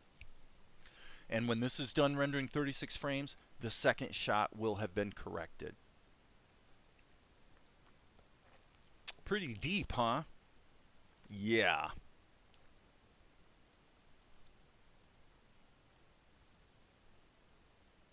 So I'm going to check and make sure this worked okay, and then I'm going to take a 2-minute break. 139, 142. There it is. Looking good. And you can see the little change there between those two shots. So now we'll do 144 here in just a minute. I'll be back in about 3 minutes.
Everyone's still here. I need 1 more minute to hit the little boys' room and get my tasty beverage. I'll be right back.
My afternoon tasty beverage is a brewski. The tree guys are outside trimming our tree today too. I had to have a little talk with them and make sure that nothing's going to get smashed or crashed in the process. So, okay. It's a pretty small change, but it definitely is helping. So, let's keep moving forward. Let's keep moving forward. So we're going to run through the same process again. Did I save this as 142? I did. Okay, so what I'm going to do is hit escape so I'm not looking at the render. And my steps are to go to 144, Control C, Control V. And while we're here, should we do that on the other shots? Manually here, or it doesn't work correctly. A little crazy. Now we're going to immediately save this shot as 144. A bit tedious, granted, but quite useful. Now we're going to go to our texture, and we're going to change our texture image sequence to 144, copy. We will accept that. And this is what happened last time. And look, it didn't work. The first time I did it, it didn't work. And the second time I did I select just the first frame? It might be because, let me try that. Okay. But then it doesn't recognize the length of it. So let's go 30, actually it'd be 37 frames, I believe. Auto refresh. Okay. That might have been working and I didn't realize it because he doesn't do anything for a second. There is a bit of a pause there at the beginning of the shot. Okay? And if there is any doubt that this is working, we can see that it is. And our output path, just confirming because I don't want to forget. I'm pretty sure everything's correct, and I believe I can just hit Control F10, and now shot number 144 is going to be updated. Nice. So if anyone ever wondered how you can use shape keys in Blender to do some pretty gnarly characterization fixes, that did not appear to work. So let's just be a little patient here. 144 did not work. Let me just look at the action here.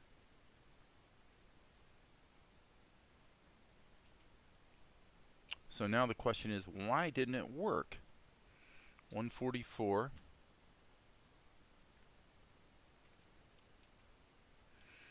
Let's look here at the render, and it does not appear that it rendered with the shape keys.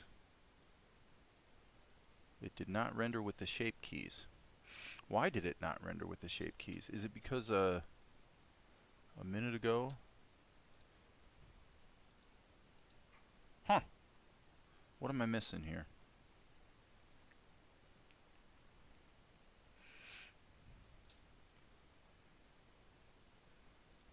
Okay, look at that, look at that. They're definitely different. And if we look at our output, 144, 144. What am I missing here? 144. I would appear to be missing something.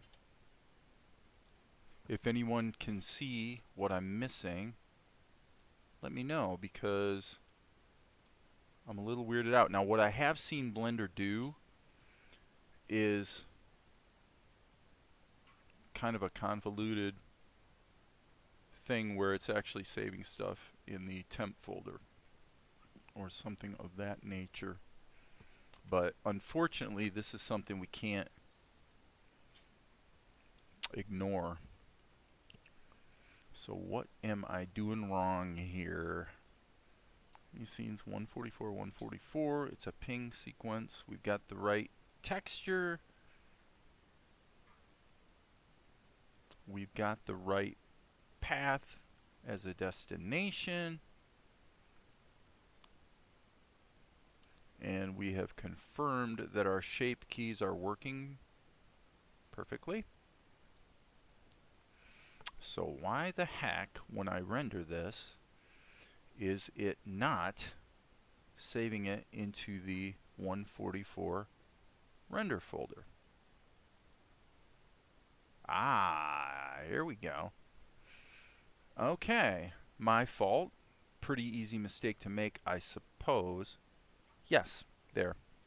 That's what I did wrong. Okay, let me check this one. Yeah, okay, that was stupid, but I need to take these, drag these to here.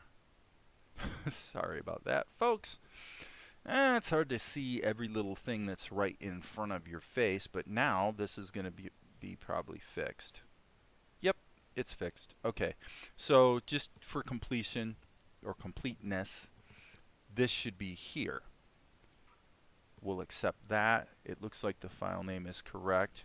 And if we were to just, because we're feeling frisky, just go ahead and re-render it, what we should find indeed is that everything is updating accordingly. Okay, cool. 144 is done. Woohoo! Alright, so 144, 145, and then this is 146 is the last one. Okay, that's interesting. 140. Okay, so 146 appears in here twice. So there's 144, there's 146, and 146 has some editing in it, but that's okay, that doesn't matter. So it got used twice, so we just have to fix 146. Okay? Easy peasy. So we go to 146, do the same thing we did before, Control C, Control V. Take a drink of our tasty beverage. Nothing going on in the chat. Okay. File. Save as. This is going to be 146. Boom. 146. Okay. We saved it under the correct file name. We need to have the correct destination, which is going to be, again, I'm going to do this the hard way because Blender sometimes is a little bit silly about paths and whatnot. 146. Let's add the period. And now we just need to change our image sequence to... And by the way, the fact that it's still named 139 doesn't matter. That's just the name of the data block. So we're going to go here, 146. We're almost done, actually. Render copy. And I believe I did better when I just grabbed the first image. How many are there? There are 64, so there'd be 65 total. Let's change this to 65. And I believe that is correcto. 146. Yep, that's it. Groovy. And we need to make sure this is 65 frames. And we hit Control F10. And I think our work is done on this sequence.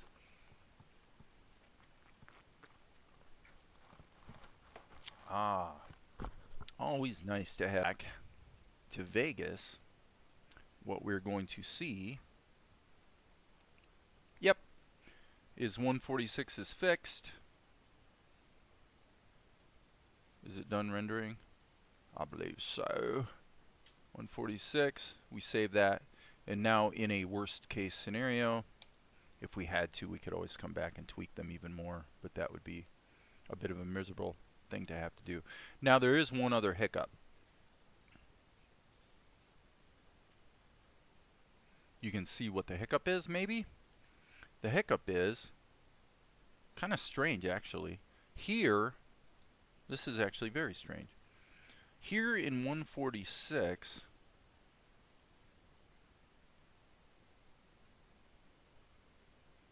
how in the world? Oh, this is 146B. Okay, yeah, the problem is Mel lost his shading here.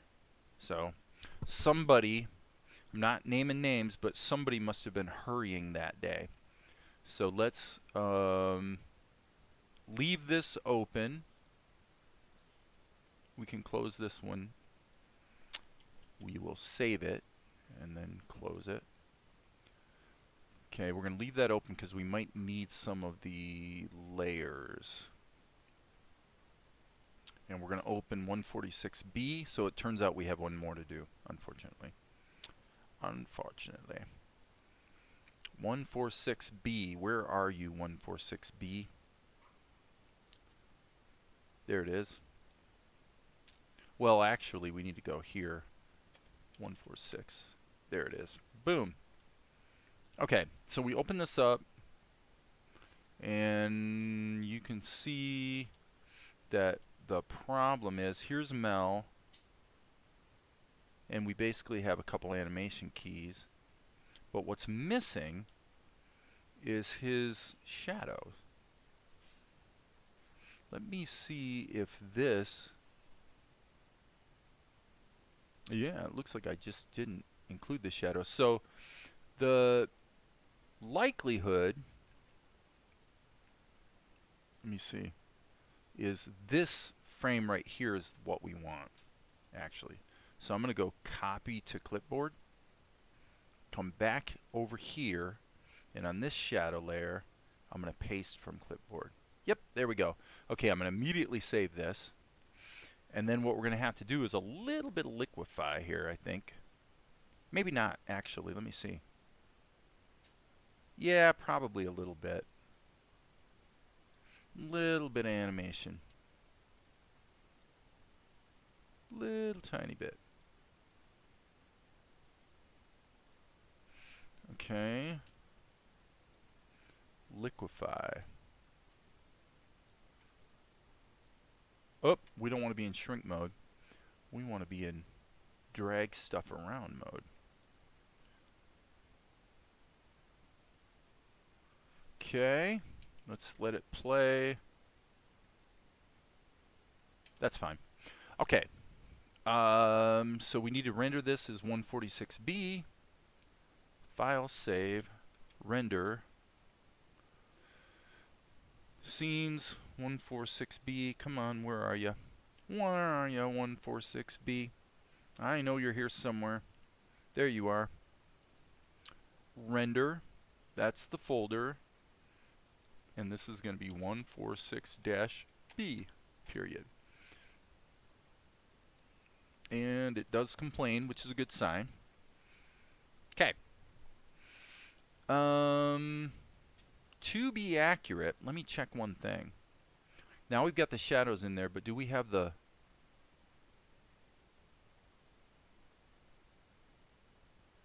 I don't think we've got the...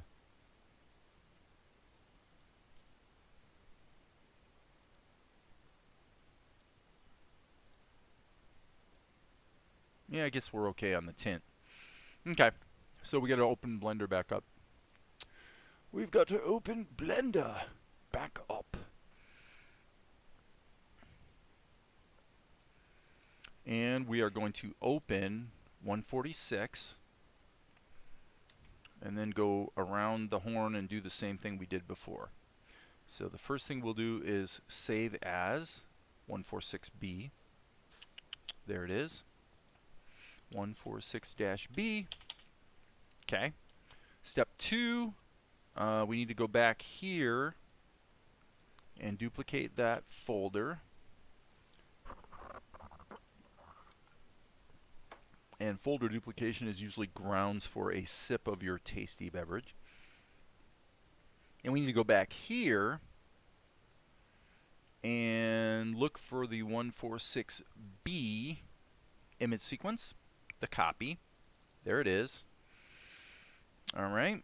The number of images in the sequence is obviously incorrect. This is 0 through 36, which would mean a total of, in fact, 37 frames.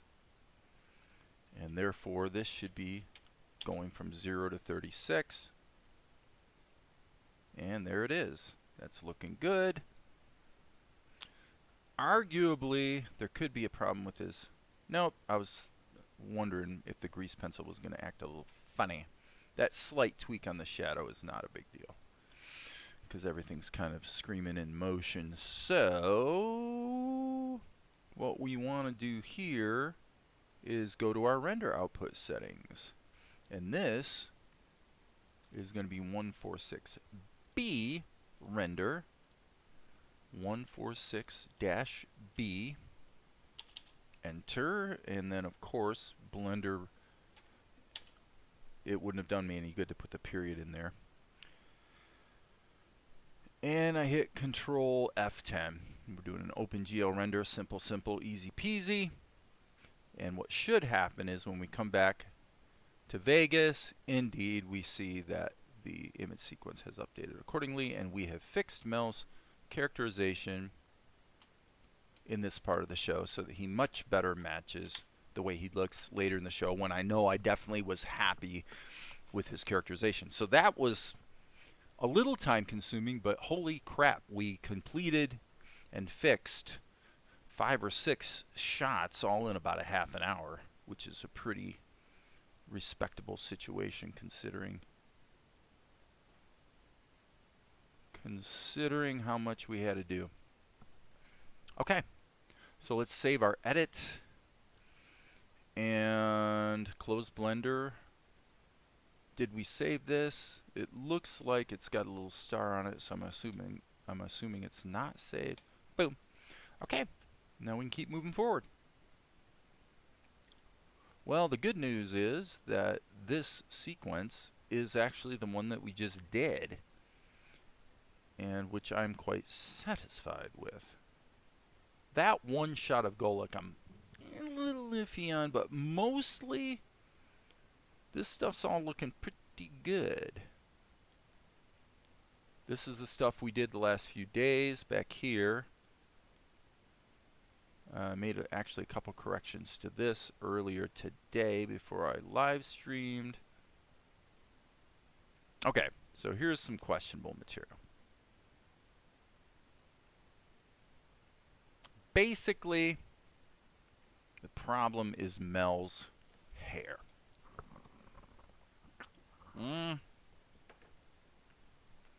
Are we going to nitpick it? Well, a little bit. Well, look at where we are. I mean, right now, we can do the same comparison we did earlier. Basically, he looks fine other than his hair situation. His hair is like out of control, man. What are you going to do? I'll tell you what you're going to do. You're going to fix it. Fix it. You got to fix it, man. Okay, so unfortunately, that's the good news. The good news is we can fix it. The bad news is there are a lot of keyframes here in Krita where Mel's hair situation is really baked in. So what we're going to do is maybe use an erase layer, I think, and maybe use some liquify, but I think what we're going to do is an erase layer. So this is shot number 257. So let's just keep on cranking here, folks, because we're getting scary close to having this episode dialed in, and then we'll be able to get moving on other things like the back half, perhaps some crowdfunding related things, and the introductory segment, which is going to be lots of fun. So, what file number did I say? 257. Okay, let's take a look at 257, see what we have to work with. 257. Boom, baby. This is going to be ugly.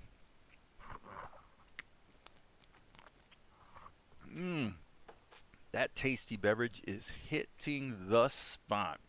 So our hope is that Mel's hair is going to be relatively easy to manage. It looks like there are only 5 keyframes.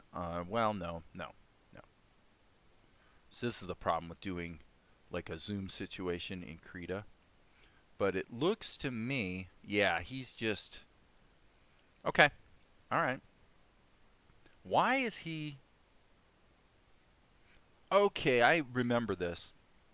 When I originally did this shot, I actually started it from here.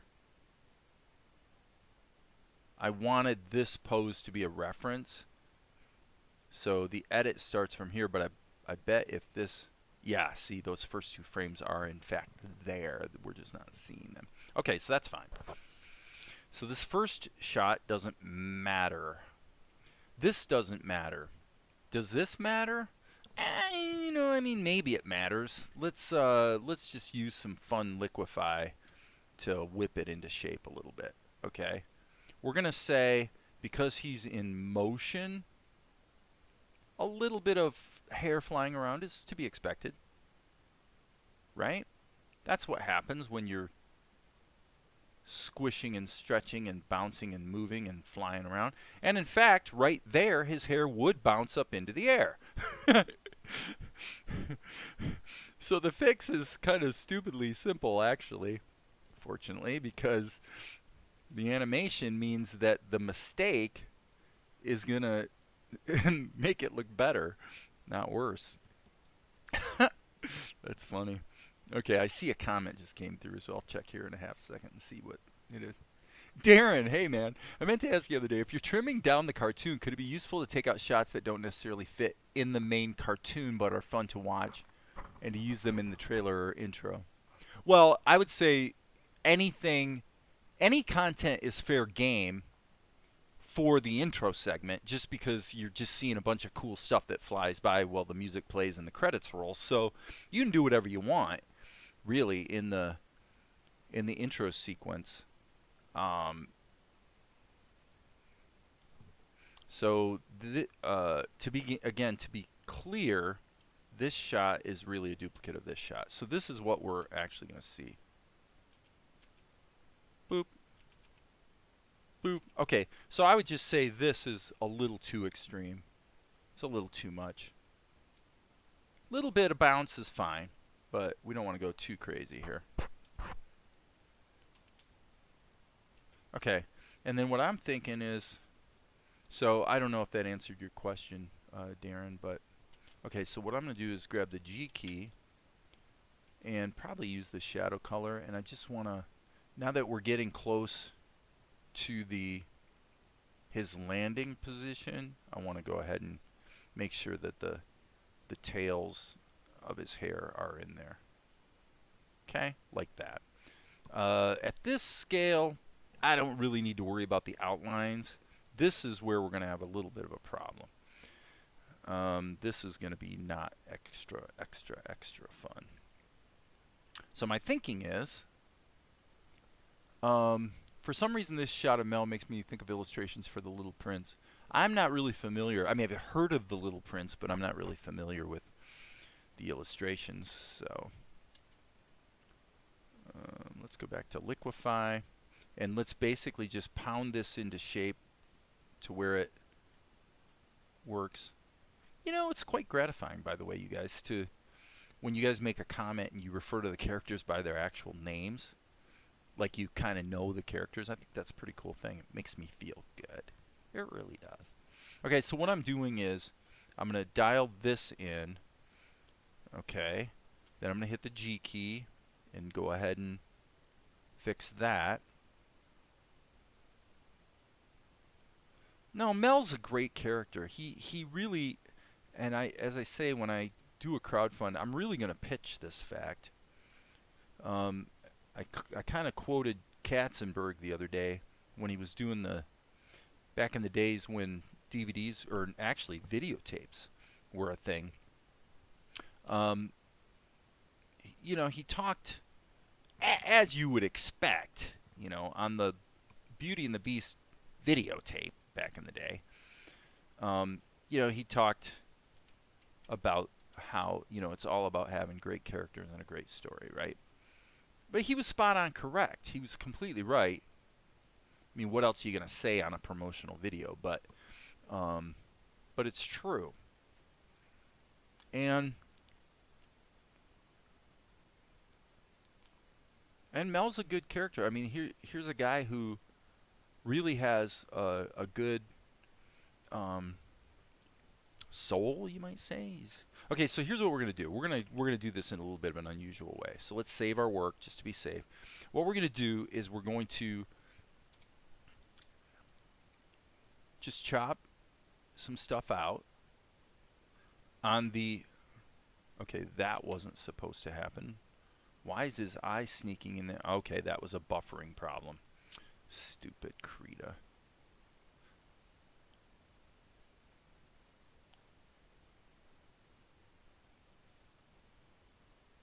So this is definitely a bit of a scary situation. Scary, scary, scary. Okay, now what do we do? Well, I'm going to go back here. We're going to work in reverse here. In fact, if I want to be smart about it, what I should do is actually duplicate these frames, move them downstream, and mirror them. So I can work forward, get it right, and then we'll go ahead and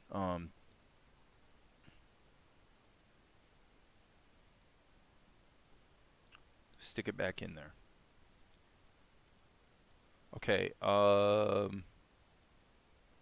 did I manage the okay, actually? Okay, now, just to be complete, let's get the outlines in there. This is, you know, if you're into drawing and animation, this is probably not very interesting because it's the grunt work that really always has to be done, but it's not necessarily as fun as animating from scratch. Okay, don't really love this, so I'm just going to hit the G key and maybe round that out a little bit. Nope, I'm going to hit the E key and actually erase a little bit more. There we go, that's better. Okay, grab this. It's very important that I get this one right because it's going to wind up being used in all 4 of these frames. So now what I'm going to do is hit the S key and I'm going to select all this, and I'm going to go ahead and select all around his hair. I mean his ear. Yeah, I always say ear when I mean hair and hair when I mean ear. Okay, I'm going to go Control X, Control V. Okay, so now what I've just done is I've created a new layer that has the hair in it. Okay, this is going to be a little clunky. Now we're going to go here and we're going to start moving backwards. We have to ignore the fact that I think his face is going to be wrong in a lot of this, but I trimmed it tight around his ear so that it's relatively easy to get our position correct. Okay, that was not supposed to be dragged in there. Boom. Okay, so now what we're going to do, and I'm assuming right now that, like, the way his eyes are there, I'm assuming that that's just a stupid buffering, wacky buffering thing. Like you're seeing something that isn't really there in the shot. That would be completely normal for Krita.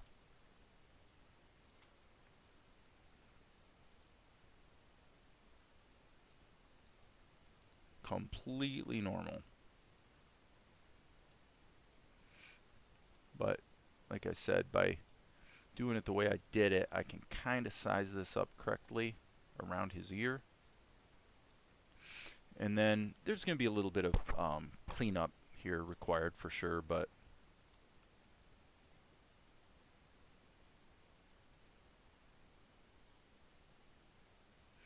kind of crazy on the face thing.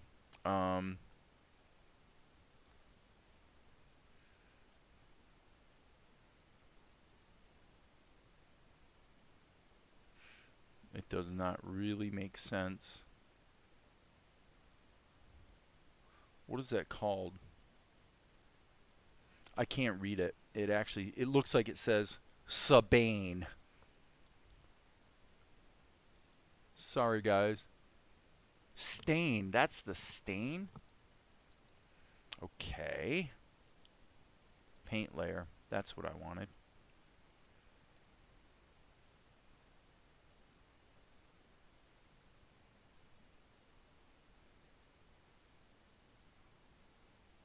That is bizarre. Okay, so now I'm turning the paint layer off just so I can see what the heck is even going on in these frames. Why is his eyes being left behind when there is in fact no other layer? Oh, I see. I see why. Okay. The only way to make this make sense is to turn all the other mel layers off. Otherwise, it's extremely confusing. See? See what I mean? See what I was talking about? Okay. So now what we need to do is go into the mel layer here and clean out the hair where it's goofy. So this looks pretty horrible in terms of the problems I'm dealing with.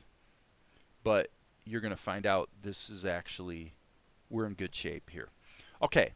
So now what we're going to do is we're going to go back here in the fix layer. Let's rewind to the beginning and just insert a blank keyframe, because this is kind of important. We're going to go boom, boom, boom, boom. And then here, again, we're going to insert a blank keyframe. All we want to do now is take this correction and bake it down. So now what should have happened is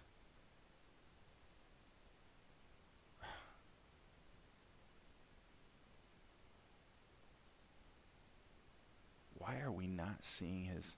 I am really seeing some bizarre stuff here. Like freakishly bizarre. But let's keep moving forward because I'm kind of trusting that Krita's just behaving the way Krita always behaves. And my suspicion is when we hit the go button,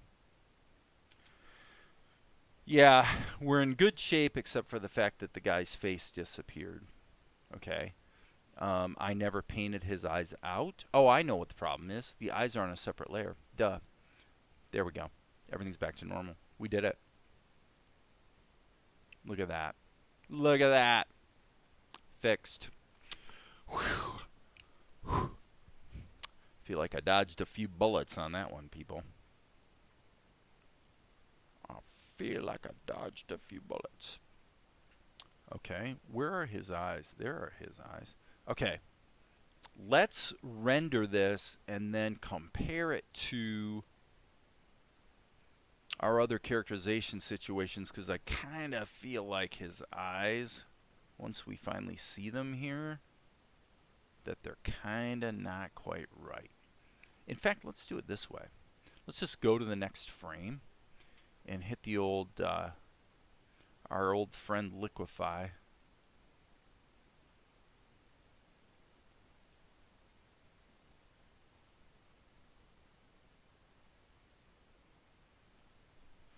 And do it that way. Okay, so this works if we fix the oblong pupils. We don't want oblong pupils, people. Pupil people. Don't be pupil people. Be people people. Okay. And there's the actual size. I'm going to say... I'm going to embolden those eyes just a little bit more. Okay, so now it's possible.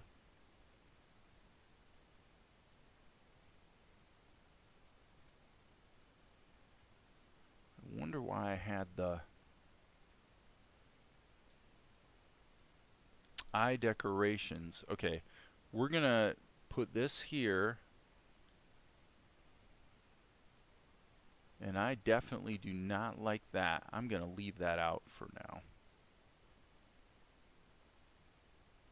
Yep, I'm going to leave that out. I'm deleting it. Gone forever. Now I wonder... Yeah. Browse. There they are. Okay, here's what we're going to do.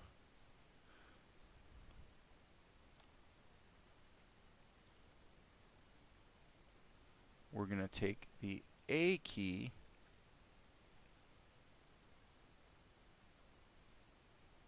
and now we're going to move forward. Krita, really? You're going to like keep resizing the tool. Okay, so now I'm going to take these keys and move them back here.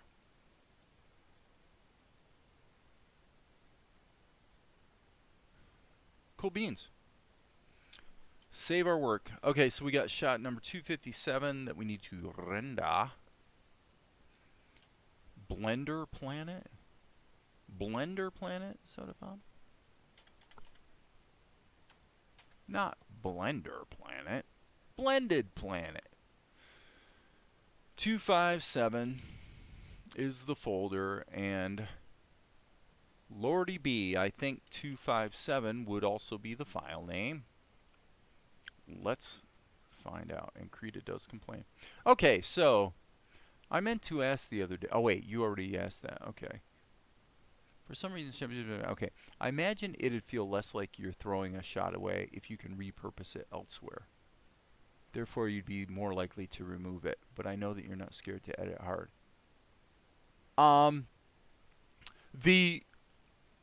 That's correct. I mean, you've got to be ruthless, Darren. You have to be ruthless. Now, it doesn't always mean you have to throw stuff away. You might bring it back later or use it in some other way or whatever, but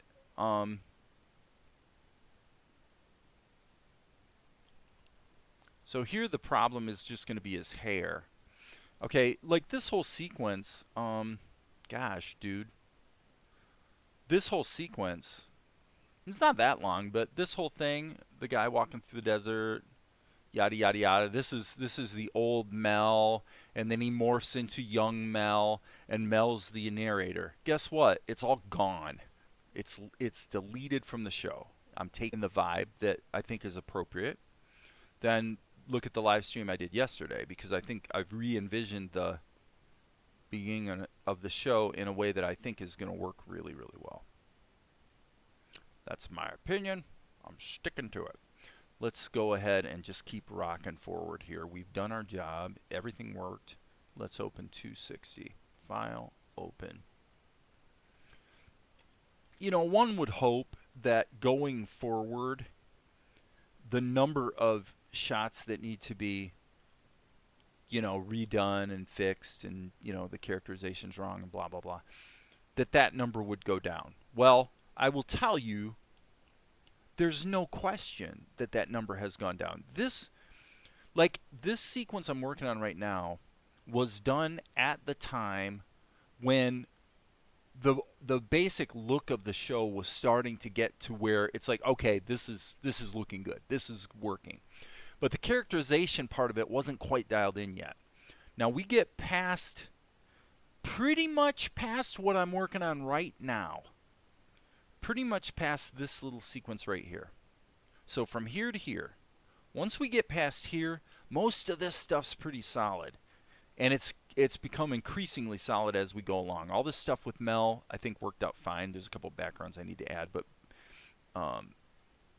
basically, and then especially once I got to here, which is kind of surprising because it's actually like the last 12 minutes of the show, most of this stuff's all looking really good.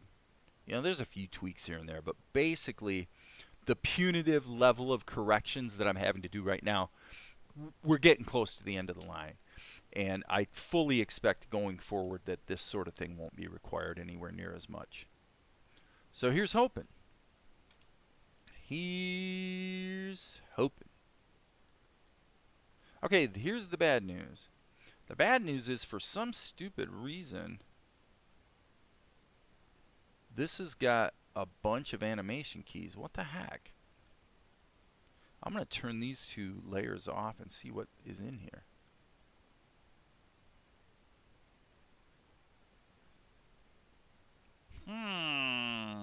You know what? It doesn't matter. Here's what we're going to do. We're going to just add over top. Okay, so this is... Okay, so he is baked into the background.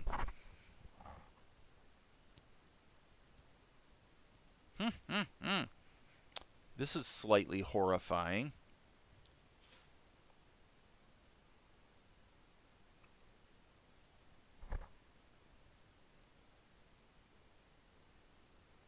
So what we're going to have to do, well, I'm going to call this layer, not entirely surprisingly, fix. This is going to be the layer of fix. Oh my gosh, this is going to be nightmarish. I'm doing it in Blender. This is going to have to be a Blender one, I think, because I need to be able to just mush his hair around. It doesn't matter what the background does. So I'm going to have to create a shape key for this little piece. 1, 2. Okay, 2 shape keys. Okay, I baked in the smash zoom, so I could have a 3rd shape key. 3 shape keys, that's all I need. And then probably some grease pencil to touch up the hair. Okay, so fine. Here we go. Let's just keep doing what we're doing, folks. Blendered. Well, based on how many corrections I have to make, I think maybe it should be more like this. How about BlendedPlanet? Because this is the guy who's got a lot of blunders. No, I mean I am self-effacing, but the truth of the matter is that nobody creates anything that is, you know, of any consequence in terms of either the difficulty or scope of it, where you don't have, you know, all kinds of challenges that you have to solve. So I'm not complaining. I'm having fun getting it dialed in, that's for sure. So this is shot number 260, and I'm really happy that I have the tools that I need to make it work. Because I do. So let's go to 260. You'll see. We're going to go into the render folder. Now we need to do what we did before. This is kind of an important step here. Let's go to 260 and make a duplicate of the render, because we're going to have to do a hardcore modification to it. So boom, Control C, Control V. Let's just make that copy. Blender does not update dynamically. So there we go. So we're going to go like that. We're going to animate the image sequences. Emit mode or shadeless, none of it matters, because we're not going to be doing any. I guess we'll do emit just in case there's some stupid reason why we'd want to, but in all likelihood that's not going to make any difference at all. Alright, so let's just stretch this up, and then let's go File, Save As, and we'll save this as 260 right now. The basic bad news here is that, and I found this with filmmaking as well, is that as you get closer to the end of the road and the project is starting to shape up, you're gonna always find that you have situations like we have here, where we're having to do increasingly, you know, we've got a Krita file and sometimes a Tahoma and a Blender, and we've got one feeding into the other, and when you have to change something, you got to change something back here in Krita so that it looks right in Tahoma, so you can re-render it and then bring it into Blender. And the fixes start to pile up on themselves. There is a point where you go, oh my gosh, this isn't worth it, let's just redo the shot. It just depends. But I've never seen a situation where you didn't have this increasing level of dependencies, you know, an increasingly procedural workflow where you're having to really pile X on top of Y on top of Z. It is what it is. If it's good and it's right and it works, you don't care, because once you've done that complicated fix, you never have to look at it again, right? As long as the final shot looks good in the show, you're good, right? So anyway, so he says, "Aw, Dave, that's probably in regard to BlendedPlanet. Be interesting for you and us. See how smoothly episode 2 goes for you." Well, like I said, honestly, the last, just to be really clear here, we're talking the last month is this stuff. I mean, look at this. I mean, I'm not ashamed to say, and it's not false humility. I'm not going to do false humility. This stuff looks good, you know, and it's satisfactory. the last month of work, it just, doggone it, man, it just took me a freaking year to get my tools, techniques, and skills all up to the level where I feel like I can deliver the quality I need to deliver. It is what it is, you know? Somebody else might disagree, I suppose, but you know, my objective is I want the quality of it. Quality is subjective because some people don't like a show that looks like this, for example. Some people don't. I mean, it's not their cup of tea. So I'm not talking about that. I'm not talking about the subjective part of it. But within the genre and the audience and the type of story and the visual look that I'm after, am I adhering to the standard I would expect, you know, from such a show? It's taken a brutally long time, one could say, to get to the point where I feel like that's been accomplished. And so there's no question that the most recent work has been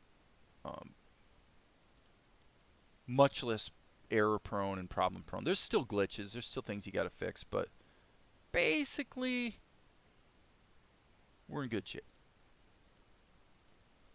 We're in okay shape here.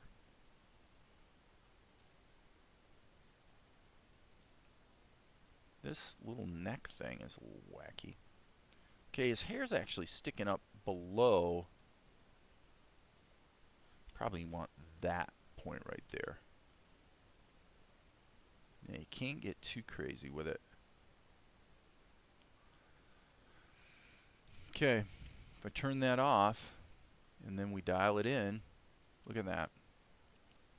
You know, I wouldn't want to have to do this like all the time, that's for sure. It's pretty clunky to have to do, but okay, so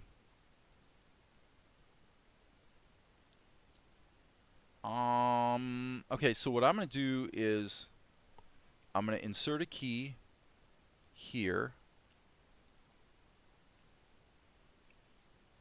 and I'm going to insert another key here.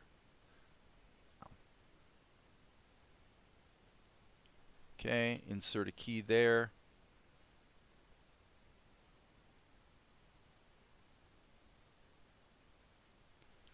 Alright, and now I'm going to insert another shape key. Now you might go, well, what was the point of that? Because I mean, I definitely could have potentially just left this dialed in, but I kind of feeling like I want to do another one that's a little more custom to this particular, what am I trying to say? I'm fairly demanding on myself. You know, I'm not gonna, I want the whatever. Okay, so what I was trying to say earlier, I didn't really finish my sentence, which I'm prone to do, is that my goal is for the quality of the show within the parameters of the genre and all the rest, like I said a bit ago. I want the quality to be undeniable. I want anyone would look at this and go, holy crap, wow. What'd that cost to make? I've had this experience with my feature films. People look at Healed by Grace 2 and they think it cost about $250, maybe on the upside $300,000 to make that movie. That's what it would cost. And frankly, most people, I mean, I've got a filmmaker friend, when he makes a film that is similar in quality to my films, he typically has to spend at least 50 grand. And he's really operating on the cheap. And being able to be cheap in and of itself, there's no value to that. The audience doesn't care. For me, it was a matter of if I want to make any money on the thing, I can't spend the whole budget making it. I can't.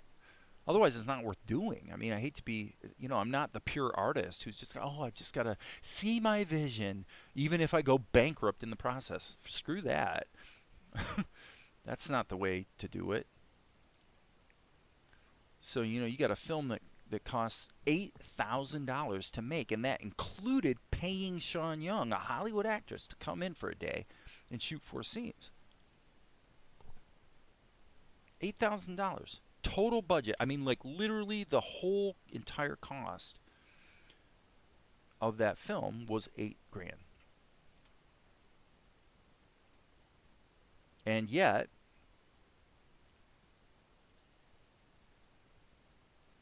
you know, as I say, distributors look at that film, and if you say, okay, now put a gun to your head, you have to tell me what it cost to make this movie. They're gonna say, $250. I guarantee you, I had it happen multiple times. Well, that's the mindset I want to bring to this cartoon. I mean, I want the, as I say, you know, undeniable is the goal.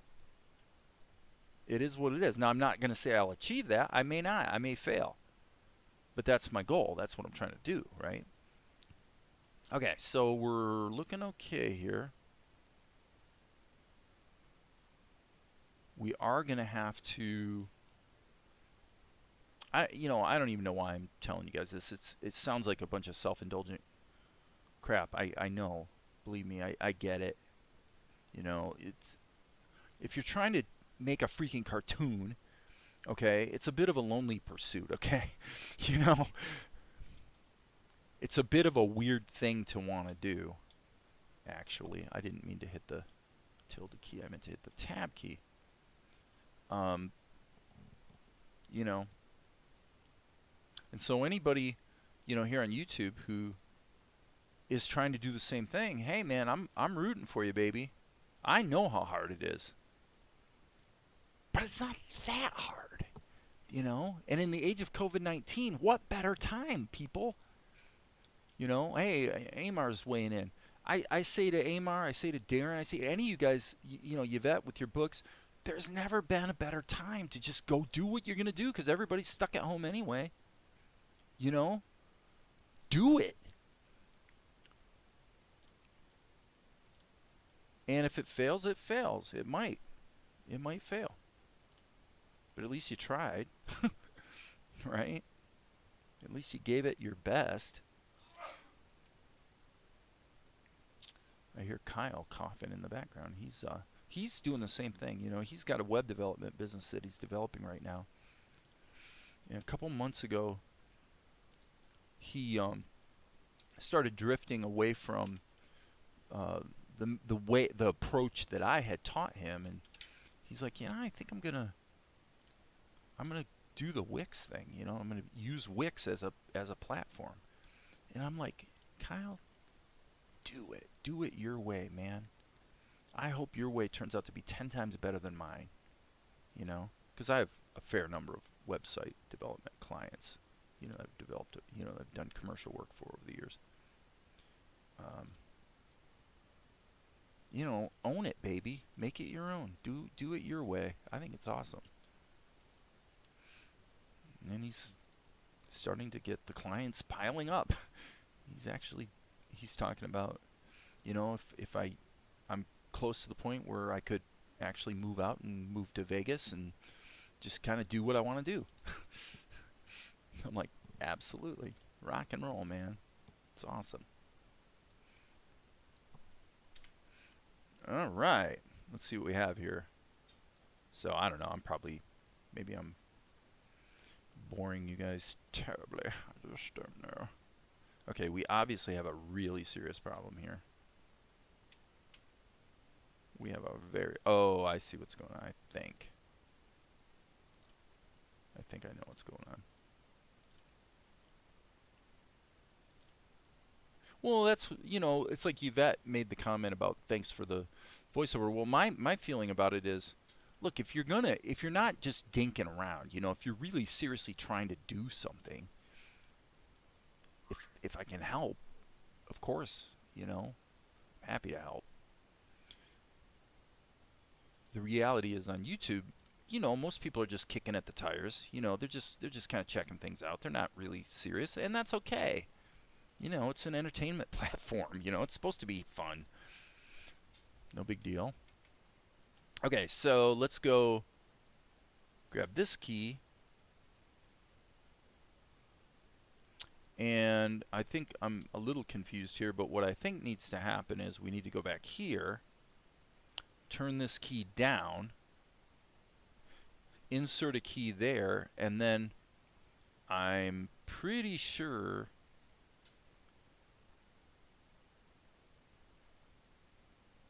okay,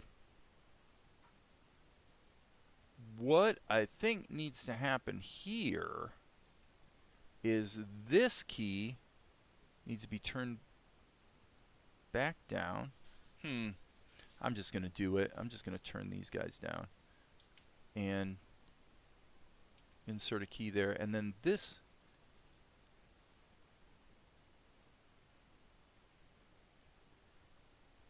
okay, so that's the jump cut, and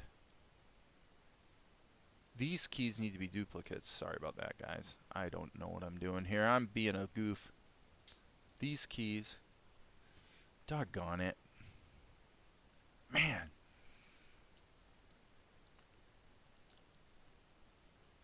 People don't.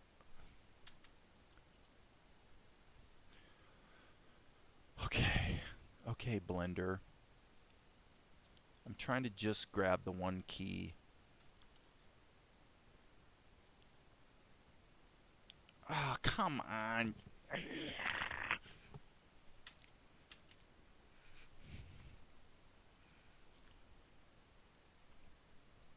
I have to turn everything off and start over in terms of thinking through what the heck I'm doing here, because I'm not seeing the time relationship. Okay, key number 1 turns off at frame number 5. Key number 2 turns on at frame number 5. That's this one, and therefore should be off here, which it is, and so we're good up to here. Now here we do the jump cut.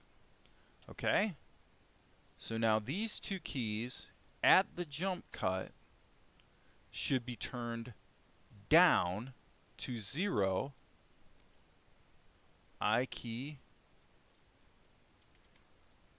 okay, I key, but with the caveat that they also should have duplicates.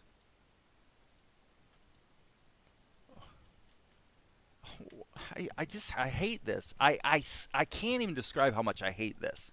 I can't just grab one key. I'm trying to grab not all of the keys, not the whole column, just one, and it won't let me. Okay, and now, even though I've duplicated the key later, I see why. This key, okay, duplicate this one as well. Okay, so that should, and then we get here, and then this one should be turned on, which means back here, this one needs to be turned down to 0. I hit the I key, and then this one key needs to be duplicated. Ah, come on, Blender. Okay, what's going on here? Well, what's going on is that this is like a common thing with Blender, with selecting keys in the dope sheet, or selecting points with the grease pencil, or in mesh editing. What happens is you go to do a selection, and there's one point or one key or one vertex somewhere in your scene that was already selected, and when you go to select something, it remembers the previous selection and adds to it. So that's what just happened when I went to select just this key. And it's a little confusing because of the summary, when I select this one key, all these other ones light up. Which to me, I suppose I could just turn off the summary like that. That might make it a little clearer. But to me, having the parents also be yellowed out is, it's not that it doesn't make sense. It does make sense, but I've never in my life found it to be useful. So, but I got it. I got it. Now the question is, do we need to supplement this guy with some grease pencil? And I think we do. So, sorry about the little bit of frustration there.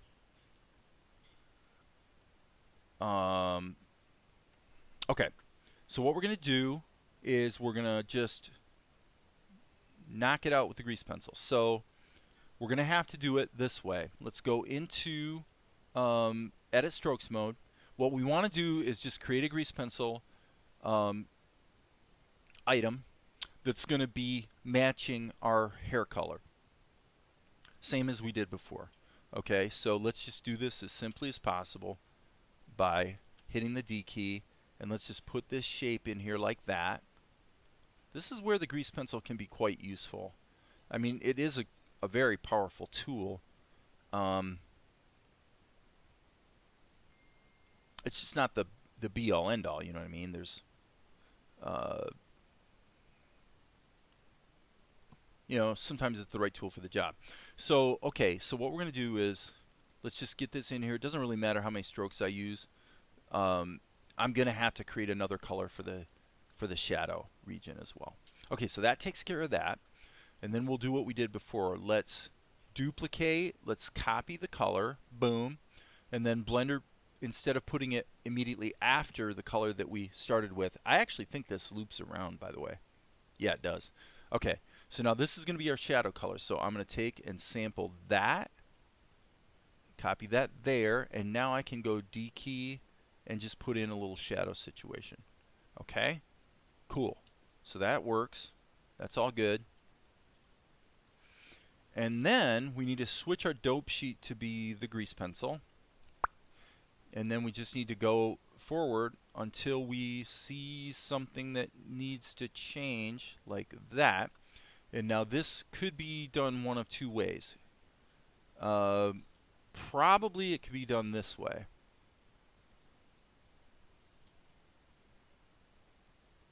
But not quite. So do you redraw it, or do you,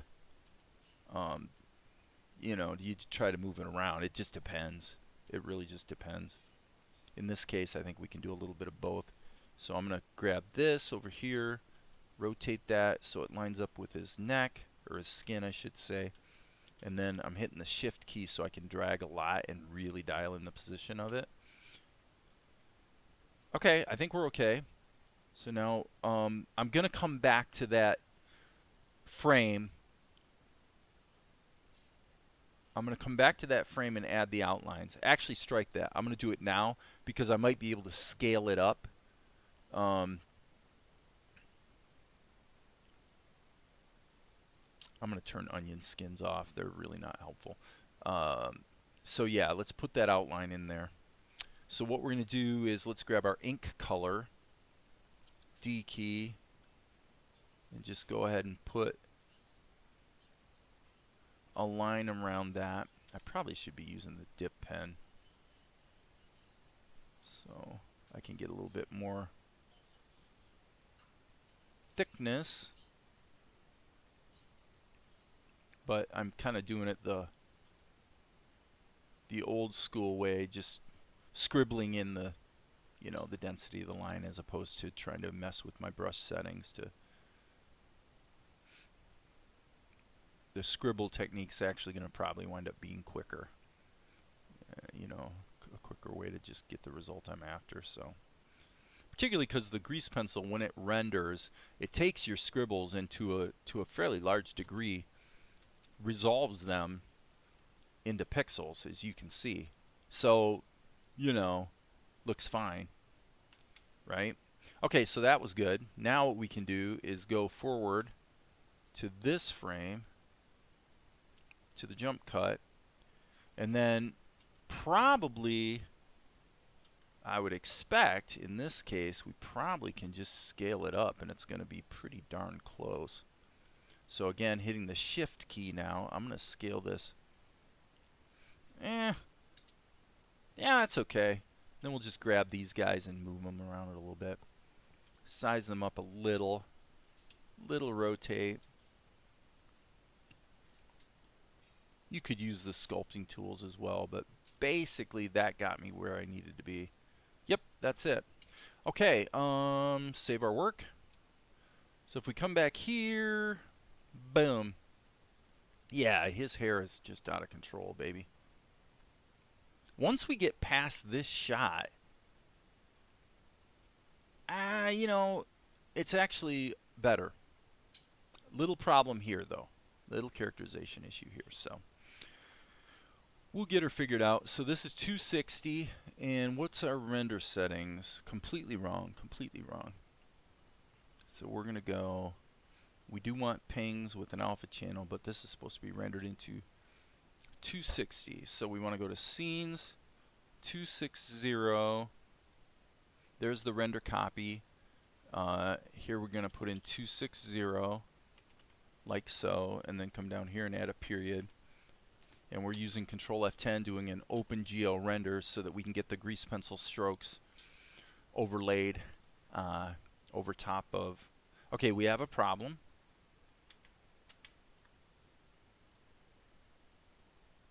We got two problems actually. While I'm thinking about it right now, I don't really care about the hair on this little bit right here, but I'm gonna go in and just put in some scribbles there. Yep, that did the trick. Now let's go here, and this is just horrid. Let's grab this skin color and sample his skin, actually the shadow. Alright, so that I can just patch over this like that. That's really bad. Then grab the ink color, hit the D key, and just, as I said, just sketch that in. And when it renders, that'll probably look about right. This part looks like it's okay. Okay, so was that the only thing? Let's double check, do a quick render here. Yeah, it looks really good actually. Alright. So my render settings look correct. The problem was the length. So we're going from 0 excuse me, to 60. So this should be 60 frames. And this should start on 0, not on 1. And boom. Okay. Take a sip of my tasty beverage. And we'll cut it into the show. Okay, so Cyboy Koopa, I'm going to go, wow, okay, I got to go back. I'm going to spend a minute here going through because Amar's been commenting a lot. So Darren's comment about color schemes and tools is where I left off. Speaking on Blender, the new image trace feature, yeah, I know, Soda Pop. Common knowledge. I mean, the image tracing in Inkscape has been able to do that for like 10 years and is very capable. There's nothing especially cool about the whole tracing thing. It's cool. I mean, it's fine, but not to be disparaging, but yeah, I mean, it's let me see. Okay, I sound like I'm being disparaging, so let me clarify it this way, Soda Pop. You say very cool. Okay? Well, when you say that this image trace feature is there, that's one thing. When you say very cool, you're saying it's very cool. What I say is, okay, why is it cool? Show me something somebody's done with it that is actually useful, because it is cool. I heard about it, you know, a month ago or whatever when they announced that this was a new edition. So let me see here. Your later shots more blah blah blah. Okay, you can key your 3D camera motion path to your 2D sequences in Blender. Key your 3D camera motion path to your 2D sequences in Blender. Again, that doesn't sound like anything we haven't been able to do for years. Requires a little effort, a little setup, but man, I just saw MetaHuman for Unreal, and maybe another 5 years if I'm doing 3D, I should be able to do animations really fast.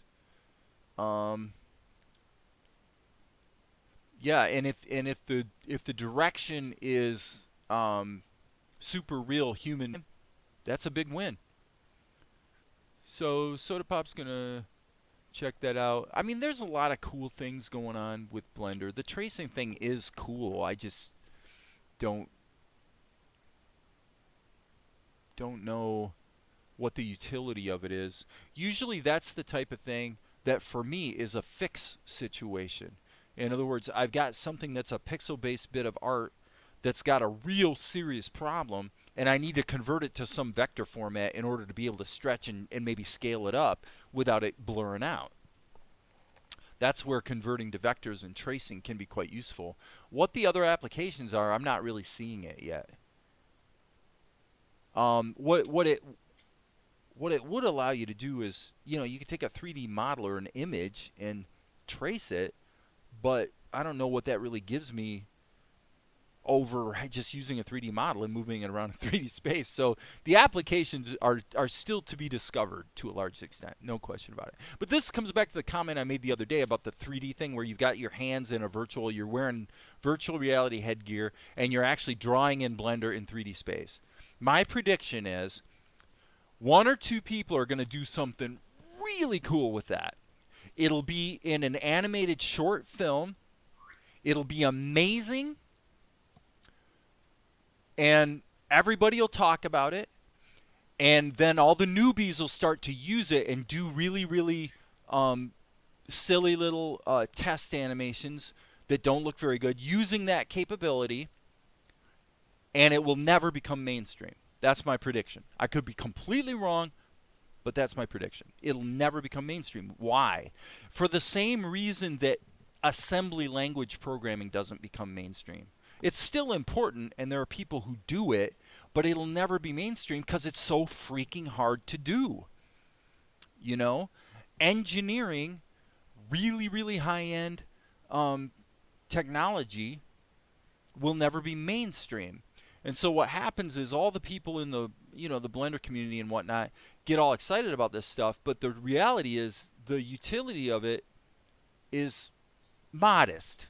It's cool, but it's of modest utility. Why do I say this? Why do I make this point? The reason I make this point is it gets into some things that I rant about from time to time, which is that when somebody does something really cool like that, like the image tracing with the grease pencil, or the 3D modeling, or 3D drawing in 3D space with virtual reality glasses on. The reason I make the comments I make about it is because things like that come along where one person, like Daniel Lara with the grease pencil, is doing stuff that's really cool. And then what happens is, in the space out there, all the bandwidth is talking about those cool features, and you have a minuscule percentage of the people that actually do anything useful with it. Why is that a problem? Because in the meantime, all of those thousands of people that are wasting time fixating on do it yet. I'm in the middle of a rant there, buddy. And so what happens is everybody's fixated on the new tool and the new release and the new like this. You're animating a character and he's floating. He's just constantly in motion, which no human being, no character in the real world ever does. But yet, you're doing this. So you're like, okay, I'm keyed into the latest version of Blender and the latest this and the latest that, but my animation still looks like this. What does that say? You know? We're really fixated on the wrong things most of the time. And it's silly. It's silly. Anyway, all right, I got to go.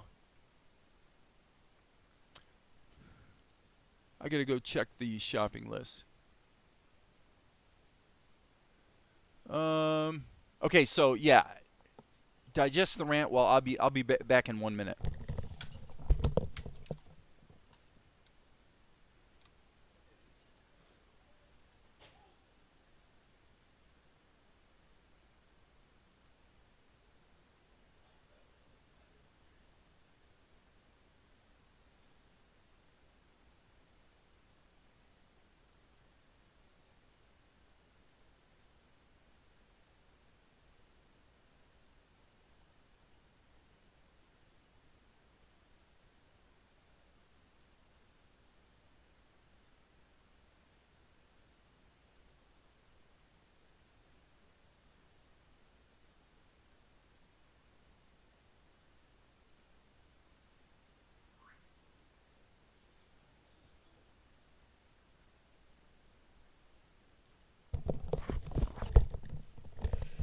Okay, all right. I'm gonna come back here and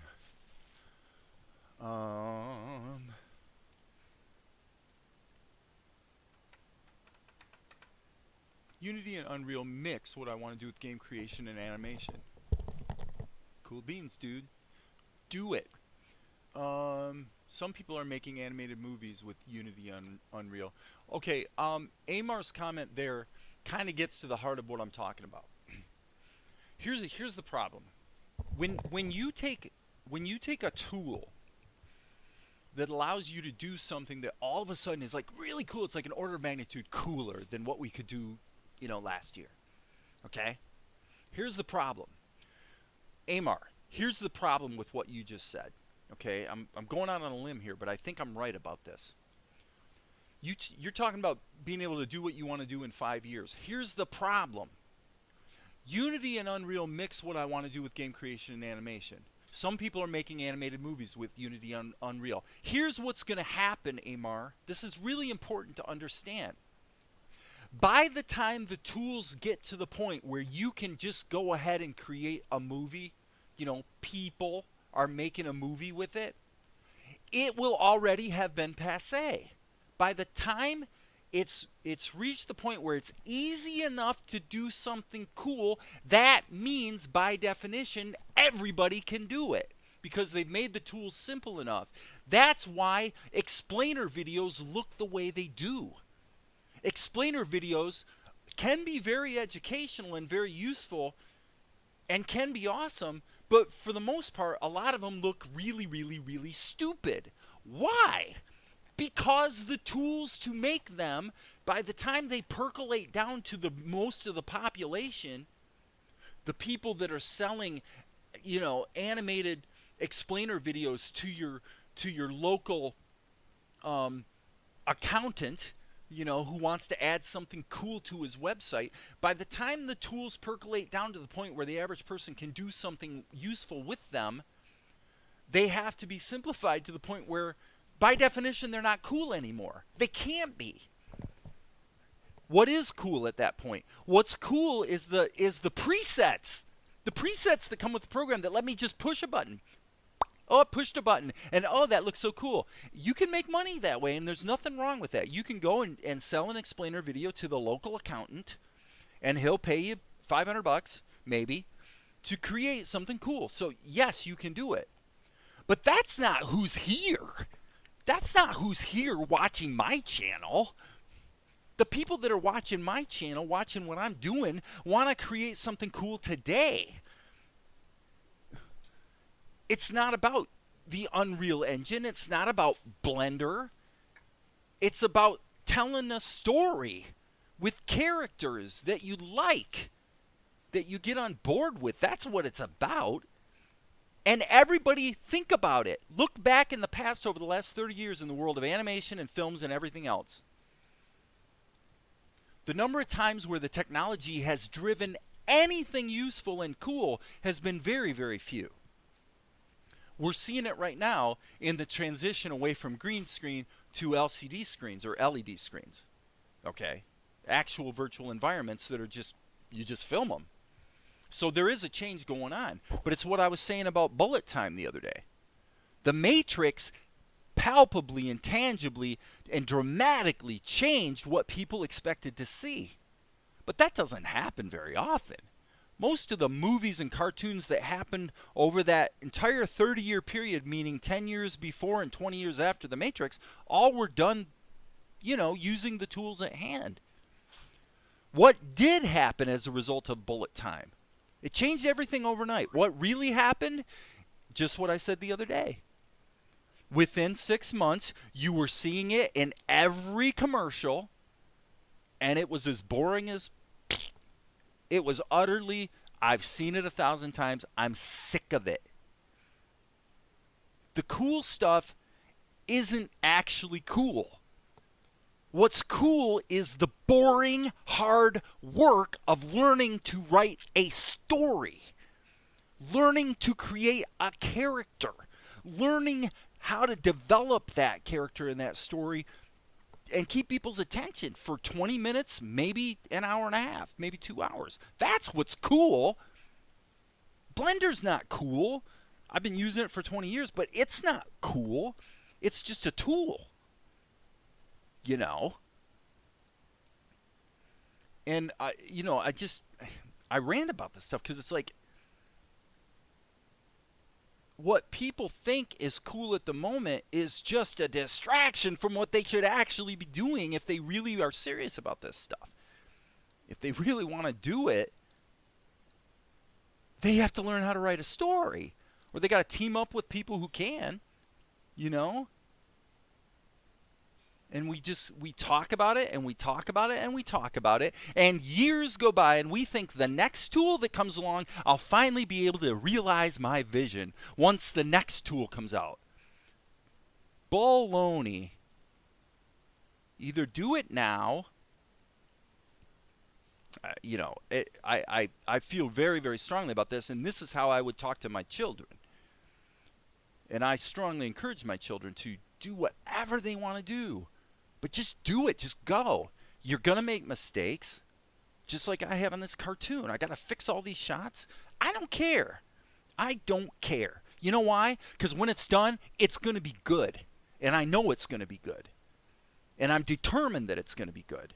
Because I decide. And if I'm fighting the tools and I'm angry at the tools, well, it's because the tools sometimes are deficient, and sometimes it's because I'm deficient. But at the end of the day, there's no getting around the fact that it's just a freaking bunch of hard work. And I'm not going to change that by growing a YouTube channel. You know what? I could try to get my YouTube channel up to 100,000 subscribers. I could create content that people want to see on YouTube. I could. I know I could. It wouldn't make this show any better. It'd help with the audience part of it. It would help, potentially on the crowdfunding side of things. There's a point to it for sure. But it wouldn't make me a better animator. It's just a distraction from the hard work. Am I just ranting? Is any of this making sense to anybody? Okay. Some people are making animated movies with Unity Unreal. Okay, so that's what Amar said. The age of 19. True. Yes. Yep. There's gonna be some geniuses out there. Some really back in the year 2000, there was a guy named Stefan Ahonen who was involved. I did a little work back and forth with him in Blender, and at the time we did a fan shot of a scene from Beast Wars, which at the time was cool. And Stefan was just like that. He was like 15 years old. Really talented kid. I don't know what he's doing now. So C19, the age of C19. I don't even know what C19 is. Oh, COVID-19. Duh, stupid. Okay. One reason why I created my course, I started seriously planning recording it at the start of all last year. Considered it for a while, but COVID-19 gave me the final encouragement. Cool. Amar says Wix and Squarespace are pretty similar. Yes. Yeah, Kyle tends to favor Wix. The only people I know, which is very few, who've used Squarespace have ultimately gotten frustrated with it and gone to either WordPress or something else. The open source technology and the wealth of information available on the internet makes it easier than ever was to learn new things. Absolutely. It's a cookie cutter website building platform. I was trying to work on one of those ages ago. I use WordPress and Drupal. They have way more flexibility for building professional websites. Well, here's the deal on that one, Amar. Word, I actually, my CMS system that I use is a very, very lean and mean content management system that's built on PHP, uses FCK Edit for the editor, and it works fine. If you want ultimate power and flexibility, it's WordPress, but there's a lot of downsides that go along with it. It's like doing 2D animation in the Blender Grease Pencil. Yes, you can do it. Yes, it can be amazing. There's a lot of good stuff there, but there's a downside to all of it that has to be considered. I will not use WordPress. I have used it for real live clients, and I absolutely do not like WordPress. But that's my opinion. YS says, I'm glad you knew I was serious. Okay, the last site I worked on using Drupal at work was for the new IRS website. Yeah, Drupal, a lot of those bigger, oh gosh, the Blender site was using, oh my gosh, I can't remember what it was called. They used it for years before they went to what they're using now. But, okay, Maria's been popping in and out. sketching your own animation stuff, blah, blah, blah. Do you plan to add more keyframes to make the animation smoother, or is this just a pilot? Okay, Cyboy Koopa, I want to answer that question. That is a...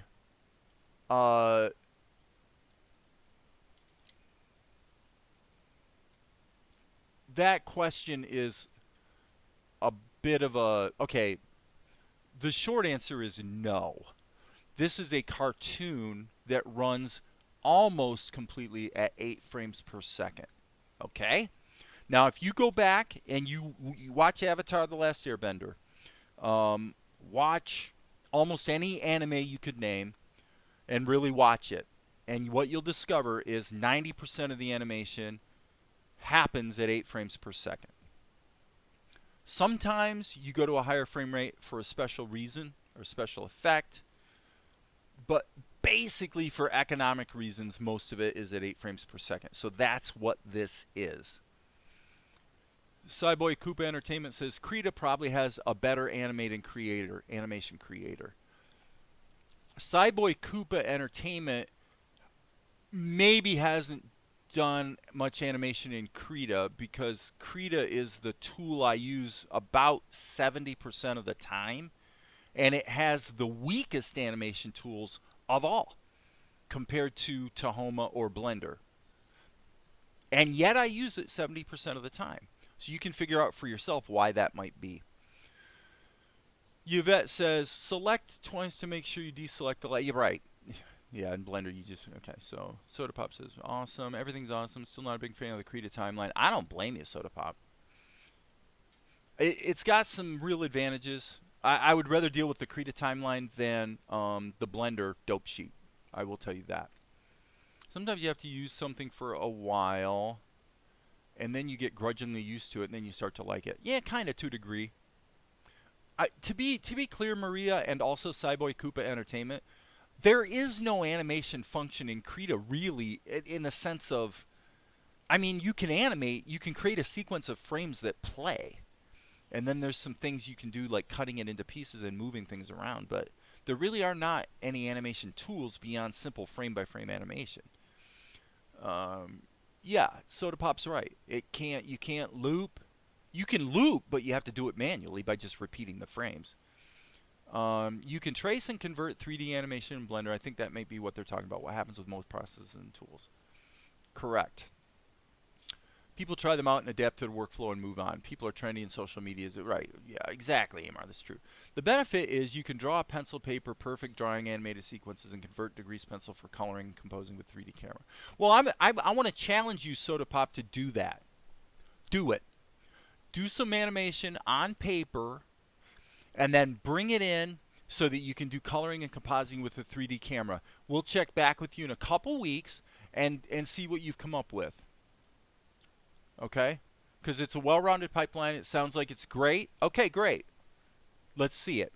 Do it. Can't wait to see it. Too bad, but that's not my point.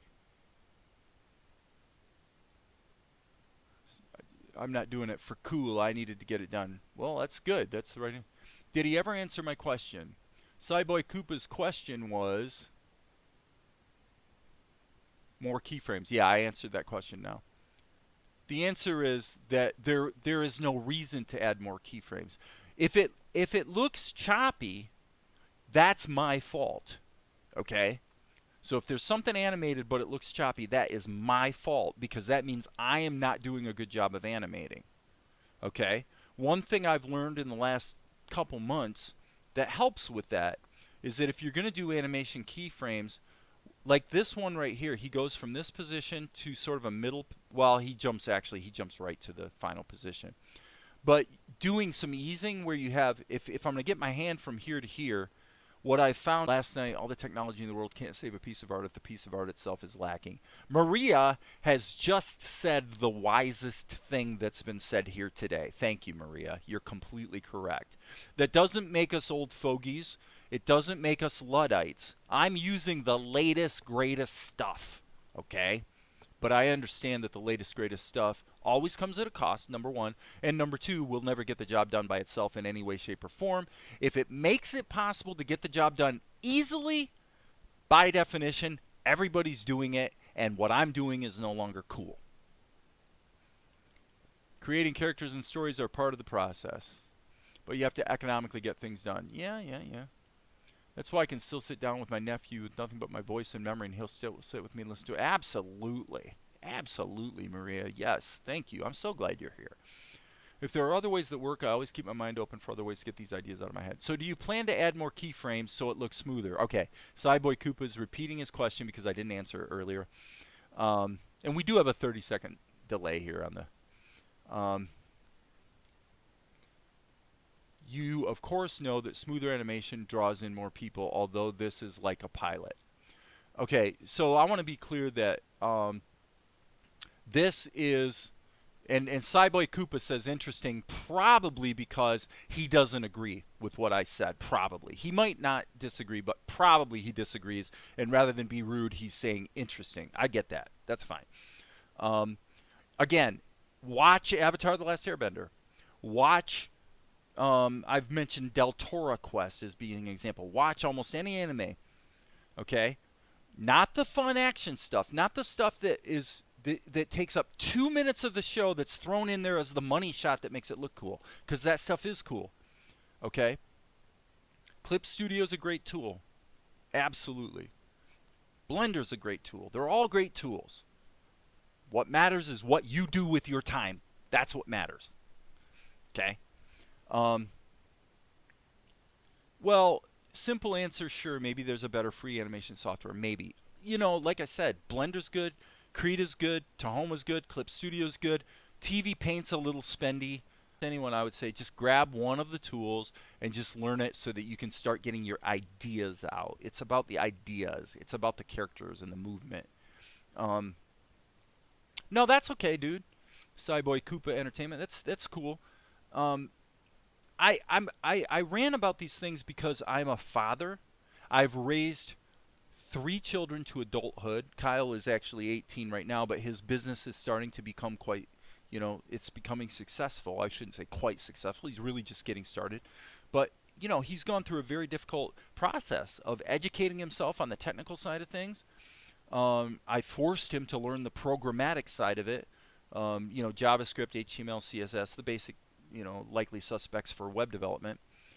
I forced him to learn a CMS system that's a PHP-based system, and then I taught him sales, right? And he went out, and after a lot of hard work, he began to own it, and he began to make it his own, and he began to say, well, now I'm going to do it a little differently than the way you did it, Dad. And I'm like, great, go, rock and roll, do it. Let's see how it goes. And he's doing well. You know, so I've raised 3 kids to adulthood, and the thing is, I want you guys to understand. And by the way, I've also produced a feature film that made $1 million, and you haven't.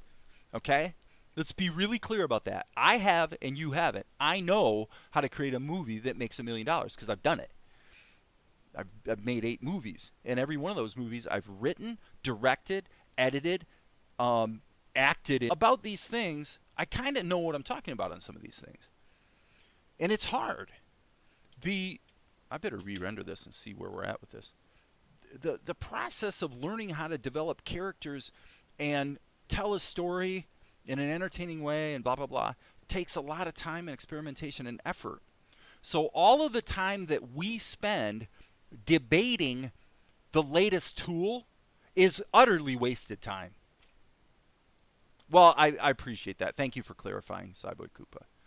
All the time we spend agonizing over what's the latest cool, because you know, you think, well, if they just had this and they just had that, I could realize my vision. You know, that's kind of how we feel as creative people. Nope. Nope. Not true. If you want to realize your vision, start working on realizing your vision, because what you're going to find out is a key reason for that. I say this again as a father figure.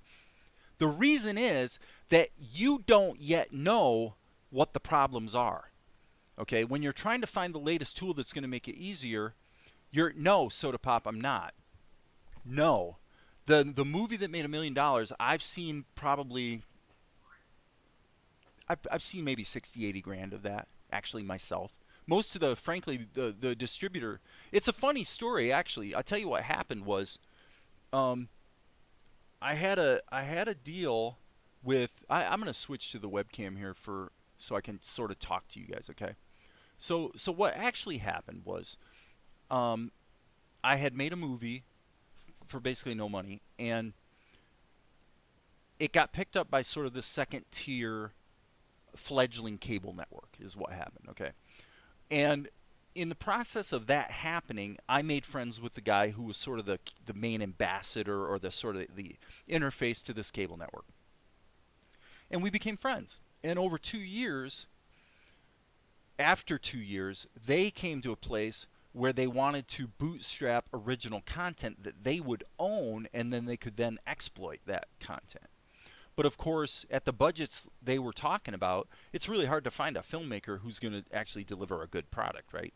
And I myself created 2 films for them that were pretty awful. There were good things about them, but on balance, they were pretty crappy movies. Well, and I can't blame that on the budget. The budgets were low, they were meager. Let's just say several tens of thousands of dollars, but less than 100. Actually less than 50. Pretty low money to do everything. So you're being paid this relatively low price to write it, direct it, shoot it, edit it, deliver it, whatever it's going to take. Everything comes out of that cost. So if you're going to make a movie profitably, if somebody's paying you $30,000, $40,000 to do a project and it costs you $80 to do it, you're actually in the hole. Okay? So you have to figure out, how are you going to deliver the product for a modest price, so that, because you get to keep the difference. And that's it. You don't own it. Okay? You don't own the movie. I don't own those movies. Okay? But what happened was, I made 2 movies, and I said to myself, these are pretty crappy movies. They're probably going to want to cancel the deal. They're probably going to want to cancel the contract. This is what I said to myself. I'm like, they're not going to want to keep doing this, I don't think, unless they can actually exploit these movies and turn them into something. Okay, so what I did was I set up a meeting with a distributor to sit down and just say, look, you tell me what's selling. You tell me what movies you have out there that you distribute that are selling well. And I made a list of kind of the characteristics that were in the story. Okay? And the horses were good, because their basic target market was their main retail thing was like Christian bookstores. So like I've told this story before, but what you get is you get like a soccer mom that would go to a Christian bookstore. This was back in the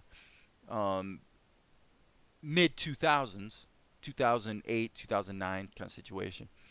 So soccer mom will go to the store, and then she's like, well, my daughter's 14 years old and it's her birthday and I want to get her a gift. And she buys her a DVD, because back then DVDs were a thing. Okay? That was the situation at that time. So based on what was selling well in that marketplace, I wrote the script to take all of those characteristics that were selling well and roll them into my story. And just as predictably as apple trees produce apples, the thing sold like hotcakes. The distributor, and I said, look, distributor, I'm going to make this movie for them, and what I'm going to do is I'm going to take you're the distributor over here, and then this guy over here is the cable network. And I said, I'm going to put you 2 together. And the reason I'm doing it is because I want to create a situation where this guy can start making money from the movies that I'm making and I'm being paid to make. Now, this is nobody gets this opportunity. If you move out to Hollywood, you're not going to find a company that's going to pay you several tens of thousands of dollars to make a movie. Just pay you to do it. Okay? And you're sure not going to find somebody who's going to pay you to make 6 of them. So this was a really rare opportunity. So I'm like, I'm going to seize the day, and I'm going to make sure that this guy makes money from the movie I'm making, because if that happens, it's going to create other opportunities for me downstream, which it did. Biggest mistake I made was that after I made the movie that was really successful, the very next one I made was not the sequel to the one that was successful. I should have made the sequel right then, but I didn't. I had another idea, and I sort of collaborated with a friend who was a writer who he did an admirable job, but it really wasn't where it needed to be, and I wound up making another stupid movie. I did. Okay, so I'm going to look at the comments here. When you make movies, even if you did all the marketing and distribution, the movie made $1 million, you won't make $1 million. Because you don't get the gross, you would see a third of that. Based on the cost of business, you should look at, you did everything, the movie made $1 million. Getting over 300K would be good, and that excludes taxes. Okay, so to answer what Amar's saying, Amar's not too far off. He's a little off, but he's not too far off. The reality in the distribution space today is pretty much a 50-50 situation generally. Okay, so if you make a movie and it's good and you find a distributor, they're going to want to split with you 50-50. Now back then, they would have tried to get 60-40 on their side, or maybe even 70-30. And if they're pitching you on 70-30, it's going to be because they're going to try to convince you that they're really good at marketing and that they're going to sell it, and we're going to sell we're going to make all kinds of money. And your 30% is going to be a really big number. When they tell you that, they're always lying. And there's ways to probe a little closer and determine that they are in fact lying. All you have to do is say, okay, give me the 3 filmmakers that you distribute movies for that you're getting the very best sales on. I'm going to call them personally on the phone and say, hey, how you doing working with this distributor? How's he doing for you? How's he selling your movie? And what you find out is all of a sudden you start seeing humana, humana, humana. Anybody who tells you anything at all about really big dollar figures that are in the millions are not dealing in the real world. Now, if you go out to Hollywood and you make friends in LA and you work hard, yes, there are big numbers like that floating around. But usually when you actually distill those big numbers out amongst all the people required to make that show or that movie, you can find living creating media. And you can do it right here on YouTube. Okay, so based on the cost of doing business, if the movie made $1 million, the real breakdown, Amar, would look something like this. Number 1, you're going to split it in half at retail. Number 2, you're going to split it in half again with the distributor. At this point today, that's pretty much it. That's pretty much the whole story. So if your movie makes $1 million, you could make a quarter of $1 million. You definitely could today. The problem is that the retail space that made the $1 million movie possible, in other words, a movie of that quality and that budget level, to make $1 million is almost impossible today. It's not impossible, but it's a lot harder. There's way more opportunities to get your movie out there today, but on a per property basis, the amount of money you can make typically is pretty modest compared to what it was back then. That's the reality. It just is what it is. One of the reasons I'm making the cartoon, by the way, is because in this day and age, with the media space the way it is, it makes way more sense to create a show than to create a movie. I'm not really interested in making movies anymore. The whole 90-minute movie thing is kind of yesterday, you know what I mean? People are binge watching TV shows. That's what they want to do. Okay, so Cyboy Koopa, okay, well, no, I know, okay, so Amar says, I know in order for you to make $1 million for a movie, it would have had to have made 8 to 9 figures. I would say that is not true. To make $1 million, it would probably have to, for me to pocket $1 million on a movie, it would pretty much have to make $4 million. Now, if you're going to get a movie to the place where it makes $4 million, you pretty much are going to have a promotional budget that's equal to the cost that's going into the film. Truthfully, probably the revenue picture that you expect from the film. Meaning, if you want a movie to make $4 million, you probably need to spend, man, I would think you'd probably have to spend at least $1 million promoting it. But I don't know. I'm kind of talking out the wrong end here. I don't know what it would really cost to promote it. Promotion is not my forte. Typically, traditionally, you want to have this, whatever your budget was to make the movie, you want to put the same amount into promotion. But in my case, I'm an anomaly because the amount of money it takes to make the movie is so low. I say that with great confidence because I know filmmakers who are making $50,000, $100,000, $150,000 movies, and I kind of sort of know how much money they make from those movies too. I kind of know what the number picture is. Well, if that's true, then you're pretty much going to have a $400,000 budget, maybe $3, and half of that's going to be allocated for promotion, and then half of it's allocated to make the movie. Now the movie makes $400,000. I'm sorry. We're talking millions here. Let's continue with let's assume it happens. So you spent $150,000 to promote it.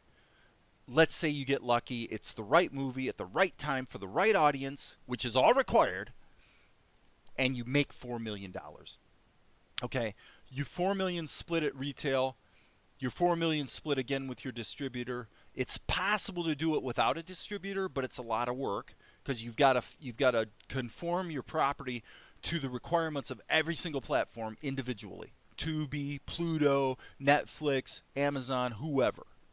There's a lot of work involved. You can do it, but it's a lot of work. Okay, so presumably you're going to want to work through the distributor. Okay, so that means that $1 million accrued to you. Well, the problem is it costs you $150 to make the movie, and it costs you $150 to promote it. So in that scenario, if everything goes right, you've made about $700,000. It can be done. It can be done. Okay, so Cyboy Koopa Entertainment says, I'm planning on becoming a writer for my own cartoon. I'm writing a comic first so I can get some money. Okay, so I can tell you're a young person, and I want to encourage you, Cyboy Koopa Entertainment. What you're saying there is absolutely the right idea. And this applies to anybody who's making a film or obviously anyone who's making a cartoon. It's not that you have to be like me and do everything. You don't. But you need good people. You need a good person to write the music, let's say. You need a good person to write the script. And I have friends who've gone to film school in L.A. The girl that was she was really the star of my last movie, Kennedy. After she did the movie, she went out and went to L.A. to go to film school. And I think of Tommy, who's in Chicago, who the guy I told you guys about, who had a role on an NBC show that unfortunately kind of petered out before he actually was on air, unfortunately. But the people I know, okay, so let me put it this way. Those two people that I just cited are both pretty much quite a lot more farther along than probably anybody that you know that wants to do anything in film, whether they're actors or writers or whatever. Okay, I'm just spitballing here. I'm saying the likelihood is that both of those people are further along than you are or anybody you know. Probably. Not necessarily, but probably. Okay. Given that that's true, the question you might ask yourself is, how are those people doing in terms of their career in film? And the answer is that they are both struggling just like you are. And the solution for both of those guys, which I told Kennedy this some time ago, and I hope she's done it. I don't actually know. She may be doing it. I don't know. But when she went to film school, I said, Kennedy, look, learn to write, learn to direct. You already can act pretty well. Learn everything you can about the business so that you can plug into any project in many different roles, and you can wear all the hats on your own project if you have to. Okay, so my advice to her was be as capable as possible, because the minute you have to get other people involved, you're going to run out of money. You just are. Okay, so Cyboy Koopa says, hopefully I can put some money towards producing the show. You know what? Dude, 15-year-old, that's great. Let me tell you something. If you're a pretty good writer, my advice to you, my friend, is just write. Write, and everything else that you want to do, just learn it and do it. And if you want to partner with other people, one of the things that you'll find happens, okay, is that you'll have peers who are kind of similar to your level of capability. So like you're a good writer and you know somebody over here maybe who's a good animator. Okay? And over the next 10 years of your life between 15 and 25, what's going to happen is if you just do the work, you're going to be a guy that people are going to say, yeah, I mean, you know, if you really need somebody who can write, talk to Cyboy Koopa Entertainment. You know, because he's a nice guy and he's a pretty good writer. Okay? And what's going to happen is you're going to develop this peer group of creative people. Okay? And it could happen in the next couple of years, actually. Depends on how aggressive you are. With COVID-19, it kind of changes the game where a 15-year-old kid can break out and actually do something really great right now. Everybody's got just time on their hands, right? So what's going to happen is you're going to develop this peer group of other creative people. And what's going to happen is somebody in your peer group is going to make it. They're going to have a success. They're going to do something that, you know, really opens up an opportunity. What that looks like, there's a lot of different ways it could look because people want different things. Some people want to be an actor in Hollywood, you know. Some people want to be a filmmaker. Some people just want to be able to be a writer and just sit there and write all day and just have the happiness of creating characters and stories 24/7. It's all good. But what I'm telling you is you're going to develop this peer group. The people that just want to talk about it, dude, leave them behind. Okay? You can encourage them, but wait for them to actually do something and not just talk about it. The friend who comes into your peer group, Cyboy Koopa Entertainment, talking to you right now. The friend who comes into the peer group and begins and talks like he knows everything about how it works in Hollywood, man. He knows this and he knows that. You know what? That person is what's called a bullshitter, okay? They don't know anything. What they do is they come into your circle and they try to convince you that they know something, okay? Because those kinds of people depend on the fact that you're ignorant. They depend on you being ignorant so that you're impressed with them, so that they can get you to do something for them for free. When people do that, the reason they do that is because they know you're talented, and they're not. That's why a lot of people in distribution are actually failed filmmakers, okay? Not trying to be harsh on anybody here, okay? I'm not trying to be unkind to anyone. I'm telling you this is how it works. So what's going to happen for you over the next 10 years is you're going to develop this peer group. And when one of the people in your peer group just happens to be the person who becomes successful, and then they go to the next level in their career, they're going to say, yeah, I got on this show in Hollywood, and I'm making a good living here. I'm writing. It's great. We need another writer on our staff. Who do we call? He's going to call you. Why? Because he knows you. Because you're friends. Because you're a good guy. That's why he's going to call you. It's the only reason he's going to call you. Good writers are a dime a dozen. Yes, they're kind of hard to find sometimes. But the really good ones are busy working. Right? So what do you do when you need somebody that can do the job? You call somebody you know who can do it. That's it. It's that simple. It's no more complicated than that. At 15 years old, you have an amazing opportunity to build that peer group while you build your skill set. Work hard and be a really nice guy. Don't act like you know it all, because you don't. And anyone who thinks they do is lying to you. I sound like I know it all. So, okay, fine. Take everything I'm saying with a grain of salt. You should not believe me just because I say it. Believe me, you should not believe me just because I say it. I'm only talking about certain things because I do have a little bit of a track record in certain areas where I do kind of know what I'm talking about. But I still have plenty to learn, okay? So I'm going to check back here. Amar is saying, you did the marketing distribution all yourself. That's where you're getting the breakdown from. Yeah, I mean, like I said, based on your numbers, I would say, if I'm going to produce a film for 150 and market it for 150, and it's good, then it's possible you could turn around and pocket, $500,000. It could happen, So, where are we at here today? I got this. Everything that I tell you guys comes from the vantage point of somebody who's really, I put myself out there, okay? I mean, for those of you who don't know, just look me up on IMDb. You know, David Matthew Weiss, feature film director, right?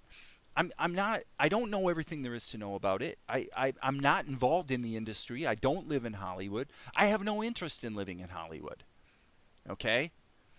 But at key times in my life, I did in fact put myself out there, and I tried to work smart. So the one thing I did in film that was smart was I said, I'm not just going to make another movie that's just what I want to make. I'm going to go talk to somebody who knows what's selling in a certain marketplace, and I'm going to copy that. Not copy it, but I'm going to emulate those characteristics in order to craft a property that's suitable to that marketplace. And sure as heck, it sold like hotcakes. It's still selling well today. Chick flick horse movies have a really good shelf life. The sequel, which I released about 3 years ago, has earned a very consistent dollar figure every single month, very consistently since it was released, and probably will continue to do so for the next 10 years. That's the likelihood. Hollywood is quite dangerous. It's important to stay cautious. If you wonder what my show would be like, it won't step away from, it won't, okay, because you need to be on board with your, I'll write, okay, my messages just went. If you wonder what my show would be like, it would be similar to Boondocks. I don't know Boondocks. Most definitely. Good writers are needed and composers for the music. I'll write every episode, though, because you need to be on board with your show so it won't step away from your vision. So okay, so I'm going to give you guys a real world example right now of what Cyboy Koopa's talking about. Okay, this is the real honest gospel truth, okay? Open your ears, people, if you want to be involved in something cool, okay? I talked yesterday about doing a crowdfund for this cartoon. All right, so let's switch back to here so that those of you who are new to the stream will believe that yes, in fact, this is a cartoon and it is in fact being done. And at this point, we're not just dinking around. We've got almost 24 minutes of a complete episode done. And ready to do voices. I've done a lot of voice acting over the years. I can certainly do several of the voices in here. I am certainly competent to write the musical score for this thing. But I'll tell you guys what I'm thinking in terms of a crowdfund situation, okay? Because this speaks right back to Cyboy Koopa, because the truth of the matter is it could mean a job for you writing. Think about this. Okay, I'm not trying to tease you guys here. I'm trying to give you real world. This is how it works in real time in the real world, hour by hour. Okay, here's the deal. If I create the promotional piece for this, okay, and I'm going to open the back half as well because there's more stuff in the back half that is kind of action. Okay, so let's just say we need to assign an arbitrary number to what does it cost to finish this show. Okay? Now, I understand the reality is that I don't necessarily need dollars to finish this show. But a crowdfunding direction would help to establish out of the gate the audience for the show. I think it compares favorably with a very small number, like 3 Kickstarters that I've seen for animated productions. In fact, I haven't seen anything on Kickstarter that is appreciably better than what I have here. That's my opinion, and other people may disagree. Okay? But that's my opinion. In other words, once I reached the point where I was comfortable with this, I'm like, you know what? The world kind of needs to know about this. Okay? What's my objective? My objective is to spend the next 3 years just making my show. The pace of animation and the quality's gotten to where it needs to be. And the pace of production is such that I know I can deliver at least 15 seconds a day and sometimes up to 30 or more. And it's gotten steadily faster. So that means I can create an episode all by myself in 2 months. You just run the numbers. I know I can. And then that gives me another month. If I release something quarterly, that gives me another month to do the score. I can write the episode in a week. That's easy. I've written well over a dozen screenplays. I've been paid pretty big dollars to write screenplays, I will have you know, for other people as well as my own films. And there's still some things to fix here, but okay. So what's the story then? So the story is you're gonna say an episode of a show like this. Let's throw the number out of $60,000. Let's say $60,000 is the number. Okay, what are you crowdfunding for $60,000? And you guys can give me your opinion. You guys can tell me what you think of this concept. Am I insane here? Okay. Soda Pop is saying don't use MP3 for lip sync. It has a quarter-second delay in front and back. Always use WAV or OGG. Okay. I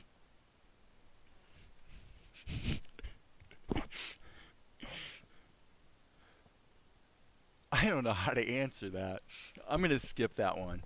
I only say that because I've used MP3s in soundtracks. You want to make sure the quality is over, say, 128 kilobits, for example. But usually you probably want to be like at 192 or something like that. Okay. But with an MP3, but I've used MP3s in soundtracks for 20 years. So it could be that your software's creating a delay for whatever reason. Okay, so there's a lot of reasons why you could be getting that delay that have nothing to do with the MP3 format. Okay, so I just wanted to say that so that other people that see your comment won't necessarily take it as gospel. Okay. Okay, so what do we have here? We've got one episode that's fully animated, and we've got another 24-minute episode that has 8 minutes done on the back half. So we still have we still have 16 minutes to do. Okay? That's what's complete. As you guys can see. We got some good, we've got good backgrounds. We've got good,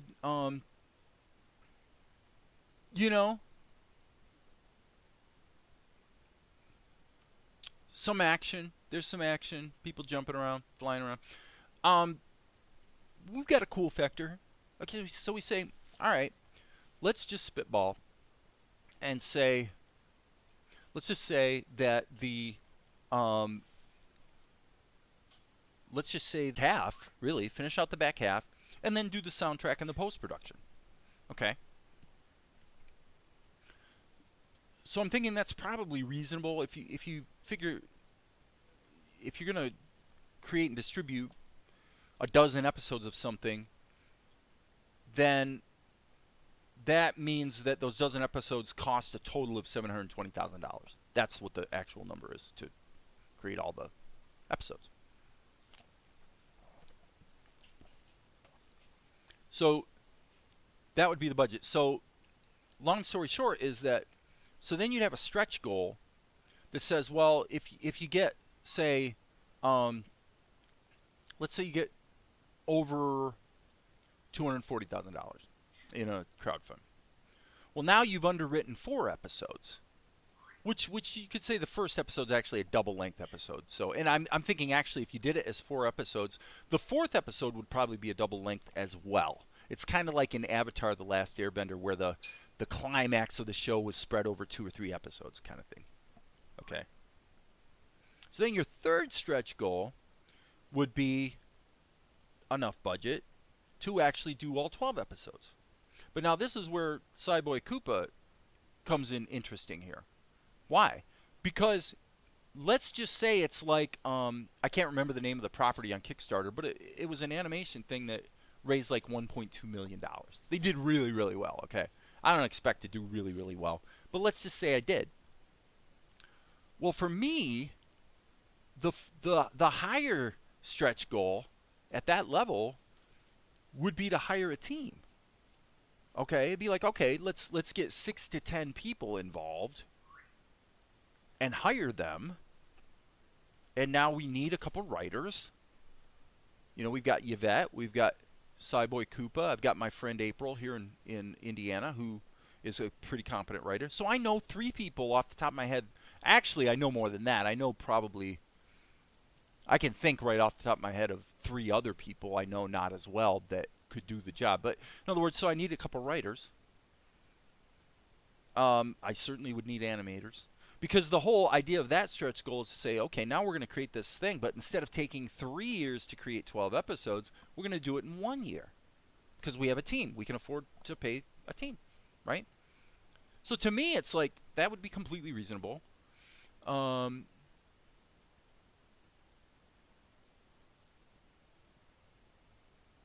Yeah, I'm just reading your thing, Soda Pop. I meant for lip sync, for gapless playback, not for the final edit that would leave you no room for effects or anything. Yeah, I mean, the long story short is that generally you do want to use lossless formats along the editing pipeline, right? And usually completely true anymore because some of the platforms, like Amazon Prime, for example, will take an MP3 as a master. So, but for the longest time, usually working through a distributor, they're going to want ProRes. That's just what they do. Because then that's a lossless format that they can then convert into all kinds of other formats to match the requirements of each individual platform or whatever it might be. Hopefully that makes sense. Okay. So, but my point was that this could actually happen where 3, 4, 5, 6 months from now, we could be in a situation potentially where we've actually we've crowdfunded this show and it actually kind of exploded and did really well. And I'm going, okay, what do I do now? Where am I going to find my writers? For a third of the episodes or whatever. Oh, I know Cyboy Koopa. He could do it. And I'd say, hey, Cyboy Koopa, email me 2 or 3 of your scripts. Let me see what you can do. And then, if it's good, I'm going to be like, okay, cool. You're one of the guys. That's as simple as it is. And if your work sucks, I'll tell you, you know what? It needs work, and the truth of the matter is I probably could tell you why it needs work, because most screenplay people, several times a year, I get people that are writing books or screenplays, and they send them to me. And they want my feedback. It happens, believe me. And it's always the same old story. Most of them are hopeless, actually. The truth is, most of them that come across my desk, it's like they don't have a snowball's chance, where, of getting a movie, getting someone else on board with that screenplay. And there's usually very simple, obvious reasons for that if you know what you're looking at, right? So, I think with that, I'm gonna go confer with my woman for a moment and take a break, and I'm gonna loop this thing. You guys can tell me when I get back in a few minutes. You can tell me if you think this back half has issues and what those issues might be to improve it. Yeah, maybe you can help me. I'll be back in a bit.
Well, did you see anything that violated your artistic sensibilities? I can see some things right now with the eyes on Luca and the shape of Mel's head on that shot that just went by. Those things are all going to be fixed. They're all going to be fixed. This stuff looks amazing. You know, these soldiers came out really, really well. Let's keep doing what we're doing here. Let's keep looking through here, and I'll talk about what's wrong, because I want to be ruthless. This stuff mostly, like right there, this kind of gets back to what Cyboy Koopa Entertainment was saying. There's a couple tweens here that by just adjusting the timing a little bit, I could go into the original files, and in 10 minutes I could make it 15% better by just what I've learned about tweening to make it look less choppy. Really, really easy to do. Like that guy right there. What should have happened when he moved off screen is he should have moved only a tiny bit and then a lot, instead of 2 equal moves. His eyes are completely wrong. This looks fine. Luca's body probably needs a little tweak here. He looks a little too long and lanky in that shot. So I'm giving you the real world. This is what I'm seeing. And I'm more than happy to have someone else on the sidelines come along and give constructive criticism as well. So Amar, you may have some opinions if you're still around. I'm all ears, dude. I'm all ears. I won't necessarily take your advice. At the end of the day, like there's another choppy shot. Let's go back and look at that. At the end of the day, the responsibility of making the decision does rest with me because it's my show. And I can't. Let me diverge on that for one moment. The movie I made after the one that made a lot of money sucked. And the reason it sucked basically had to do with the script. So it's a weird movie because half the movie's actually pretty good and pretty funny, and half of it sucks. And I know why it sucks, and it's completely my fault. Okay? Now, initially, I was co-writing it with a friend because I wanted to give the friend the opportunity to have a credit writing a movie. Okay, so I'm going to switch back here to the webcam so I can explain this. So my friend, the thing is that my friend really wasn't at the level he needed to be. That's the truth. So I would never say his name or anything like that because he's a friend. And but what he came up with wasn't really good enough. But I tried to make it work. So I wound up having to rewrite all of his stuff. But I tried to take a concept that was flawed and make it good. And it would be really, really evil of me to say that that movie sucked because of my friend and his crappy writing. That would be wrong. It's not true. It is true that his writing was not where it needed to be, but it's my fault. I should have completely scrapped it and rewritten it and said to my friend, good effort. It was fun to try, but I really need to probably take the reins on this and rewrite it completely. Instead, I tried to make it work. It was just the wrong decision. Now, there might be situations where I could have gotten away with that, actually. But in this case, it didn't work. And because of that, the movie predictably did very poorly and has continued to do very poorly. Okay? So it's the same thing I bump into here with animation. Sometimes the right choice is to do what I did today. Take the shots that aren't quite working and fix them. Sometimes the solution is to throw it away completely and redo it. In the last, say, 60 days, I've done a lot of throwing things away and redoing them. Most of the stuff is kind of close to where it needs to be, to where I don't have to completely redo it. I got away with a bit of that today. Some things, as you guys saw today, if you've stuck around long enough, is some of the things can be fixed with editing. It's just little editing hides the problem. That's part of what you do if you're a creator, So this is the shot I was talking about.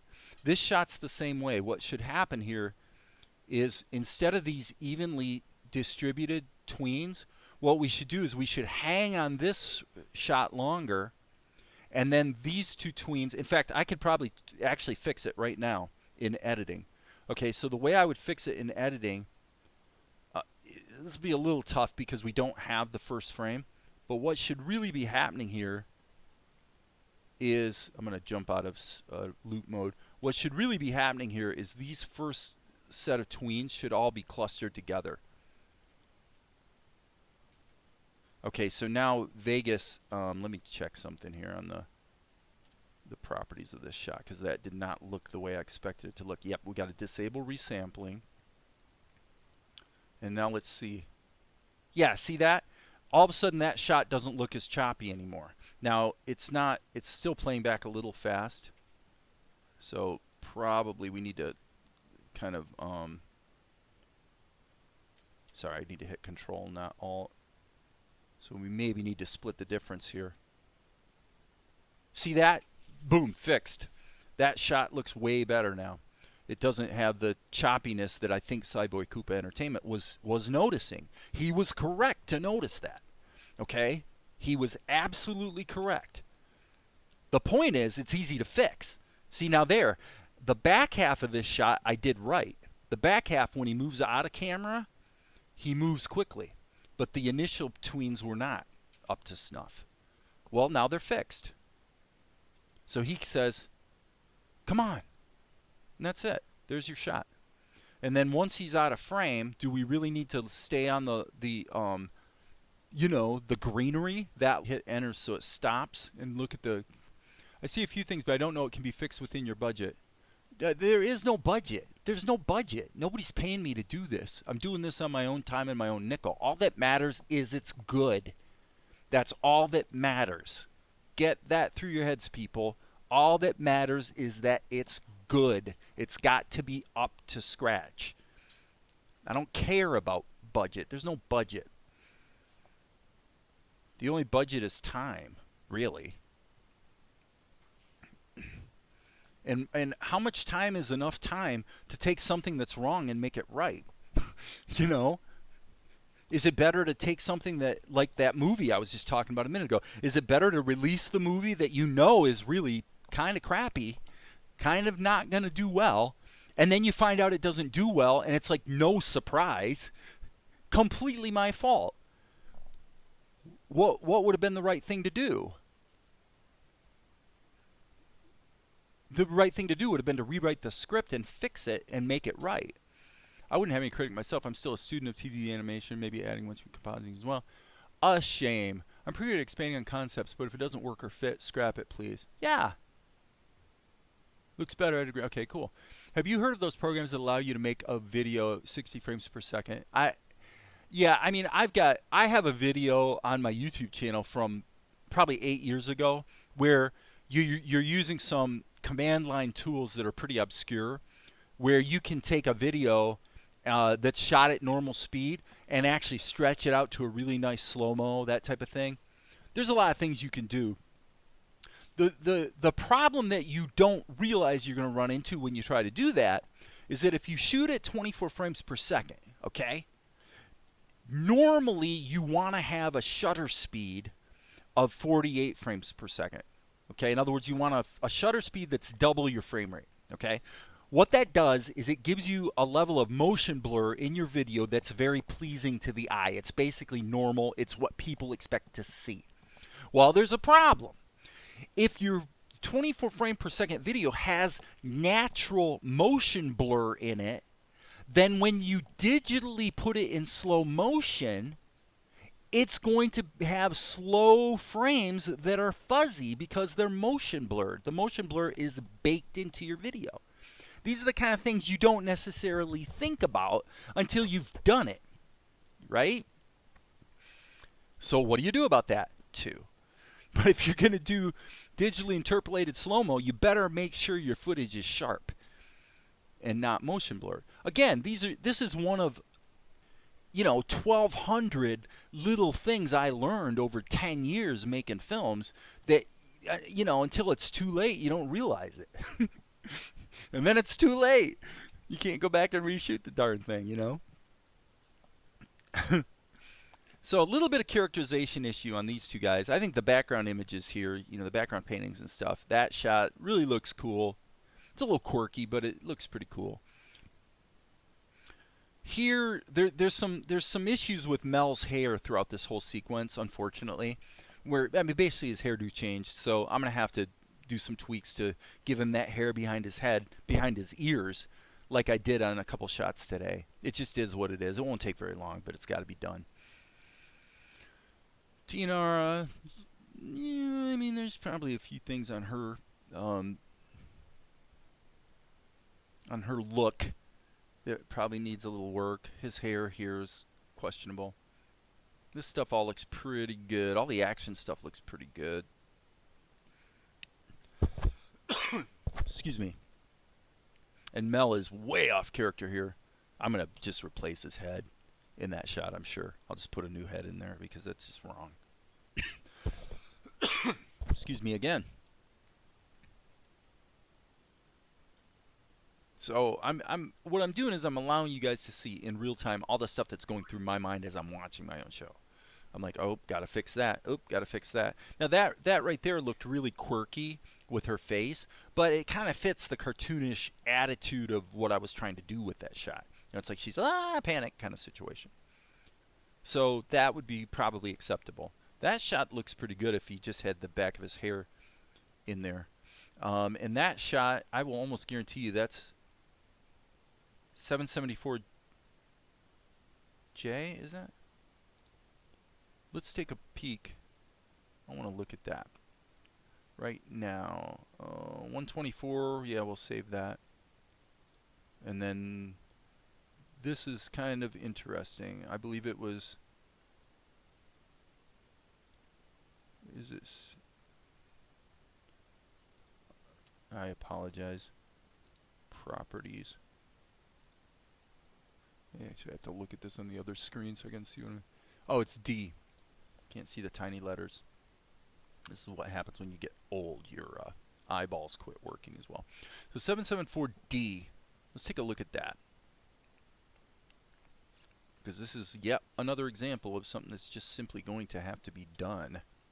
Okay, these early shots were actually done in OpenToonz. So obviously Tahoma. This is the wrong shot. Apparently it's not D.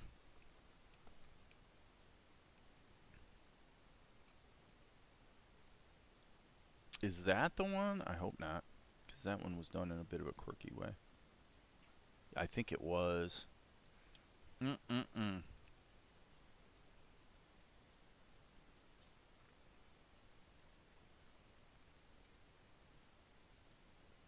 That's strange.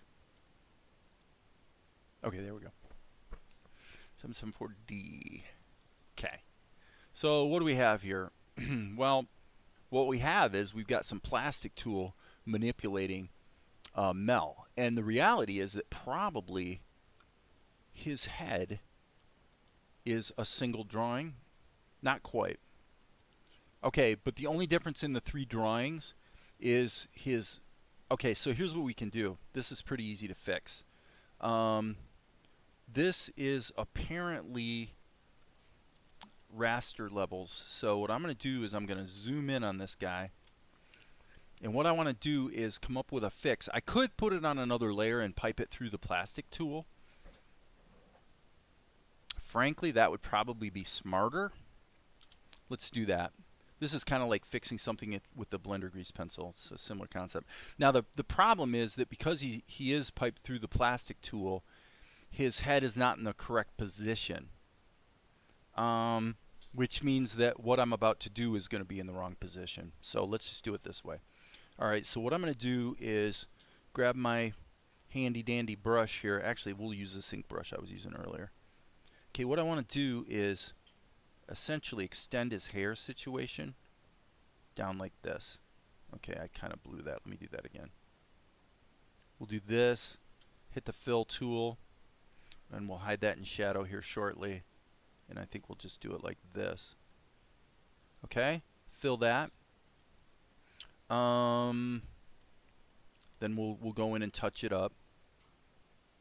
So again, this is just the stuff you gotta do if you're gonna make the darn thing look good. Okay, so now what we need to do is zoom in here and paint this. Okay, so let's grab this brush, R key. So what I'm going to do is just kind of paint this in. Blah, blah, blah, blah, blah, blah, blah, blah. Looks good. And I don't mind doing this because it's got to be done sooner or later, one way or another. And this is how the darn thing's going to get finished, is by just going through it bit by bit and finding the problems. Now you'll see how this is going to, we're going to leverage our effort here, because what we're going to do is we're going to take this fix. The only thing that changes is facial expression. Therefore, I'm going to be able to cut and paste this drawing into the other frames. Now I need to get a little darker line here. Probably should go back to this. Oops. Go back to this brush. Oh, come on, I don't want that purple in there. Okay, I'm going to have to go back in and tweak that a bit. RB. Okay, cool. So, all right, let's pull out and, yeah, I think that's okay. So what I'm going to do is just grab this, Control C. I'm going to grab this frame and hit the S key, Control V. Grab this frame, S key, Control V. Okay? Now, what should happen, okay, that's interesting. That's very interesting. Ah, here's the problem. Okay, you can see his hair's gone. What happened? What happened is that the plastic tool effectively becomes a masking thing. So I've got to regenerate the mask on here. So I'm going to hit the X key and create a mesh that has the hair in it, and we're going to apply that. And I would say, I'd say let's delete the old level entirely, and that worked. Okay. Okay, so now what we need to do is get rid of all these frames. The animation keys will stay in there, so let's just hit delete. And now we're going to take this and stretch it down to here.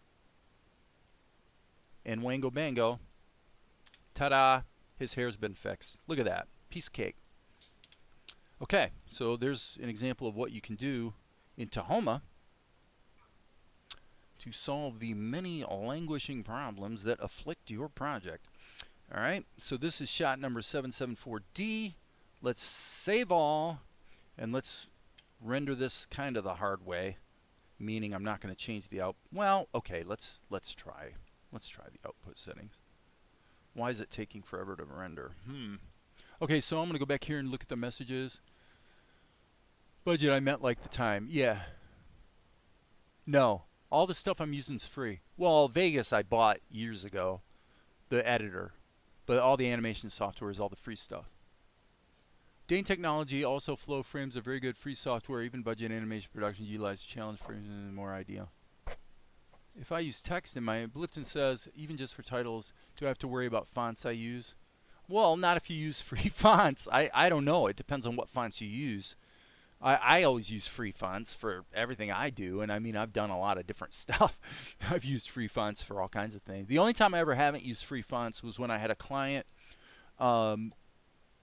with a web development project where I was taking over for another developer, and he was using some Adobe fonts that were commercial fonts.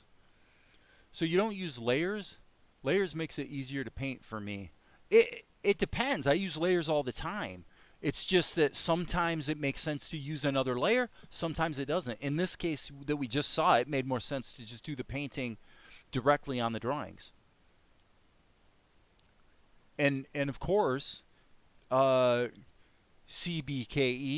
there's lots of different ways to use layers, that's for sure. So Katsudai is an open source algorithm software. Flow Frames has more than one algorithm you can use, including Dane. Yeah, I don't even, I've got enough to keep track of with the software I'm using.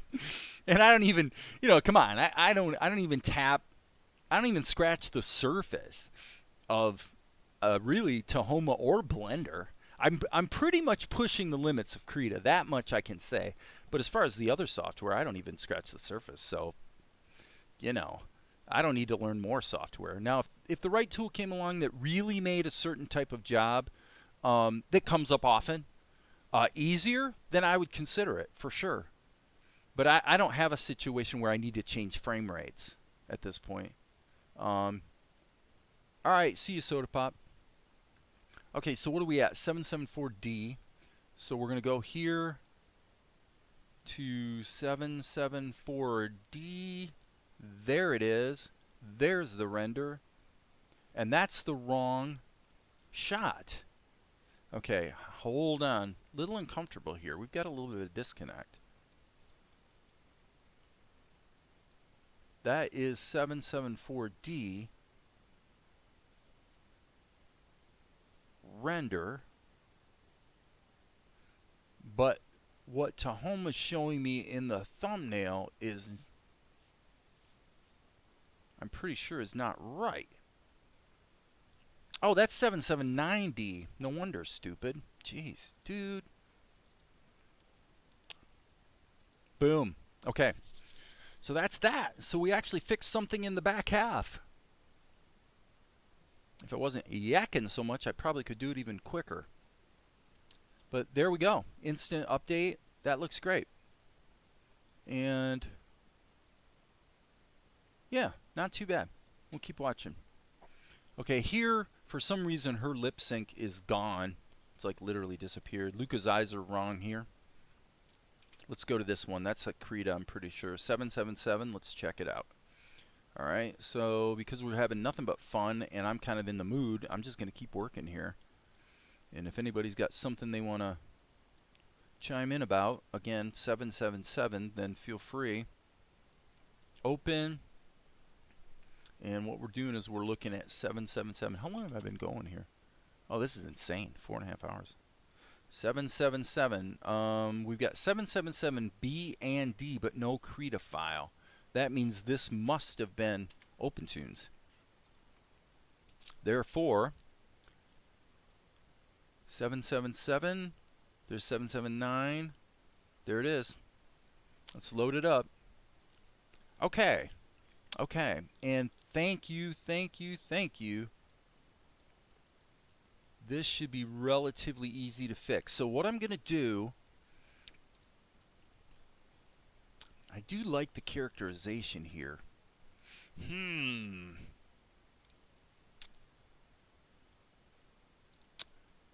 His eyes look pretty good. The only problem is they're a little too close together.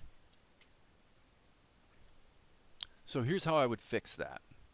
Is this is also a raster level. It's not a Toonz raster level or a smart raster level. So what I'm going to do is just move that over there. Now I might be able to squeeze a little bit of a fix by moving that over like that. And then let me just see. Maybe a little bit more that way. No, I don't want to do that. Okay. Boom. Alright, so we'll grab this brush, and what I'll do is let's just fill that. Whoops, okay, that's not the right color, and okay, I gotta hit undo. Things are acting funny. Alright, B key, R, F, shift, there we go. Okay, now we grab this color and just fix it. Okay, that was pretty easy. Pretty easy. Same situation here, I would say. It's not a big fix, but I'm just not quite happy with the balance there. So R key, sample that, F key, fill it. I'm going to come back to that and do the cleanup here in a minute, but first I'm going to just get that balanced up. Do we want to try to match this a little bit? No, we do not want to do that. Okay, so R key to sample the color, F, boom, B key. Okay, so let's just go back here, and now we're going to fix things up. So we're going to hit the R key to sample the flesh tone. Let's zoom in, B key, and what we're going to do is we're going to try to trick this little transition here. Just a little whoopsie poo. Sorry. Okay, I'm going to switch this back to 0.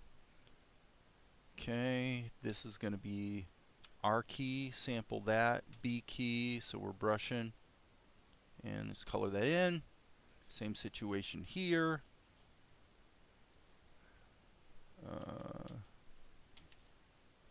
And this is probably a little more complicated. Let's just suffer through it here and go like this. Fixes, fixes, fixes. You just got to do it. And this is the one frame that's kind of complicated. Now I want to toggle between these and see if this is going to be egregious. I think that's probably okay. Okay, I would say though, yeah, we should actually we should do the opposite of what I was doing. Sorry. Let's grab that color and let's fix it this way. Let's put that to there and that to there.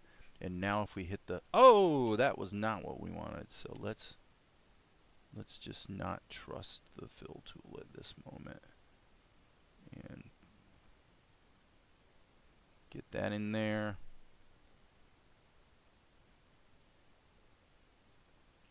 And there we go. I think we're good. I think we're good. Let's go back here. Oh yeah, that looks better. I like the characterization better. Little question on this expression though. 0, 1, 2. Little question here. Yeah. Well, we're not using the Okay, I see the problem. It's actually this side that's the problem. Sorry about that, guys. I blew it. Let's do it like this. Yeah, we'll line that up. That's better. Maybe a teensy-weensy stretch in that direction. Okay. B key, R key to sample, B key to paint. R key to sample, B key to paint.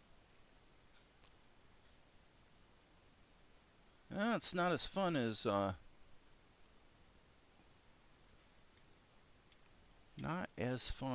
just animating from scratch, I must say.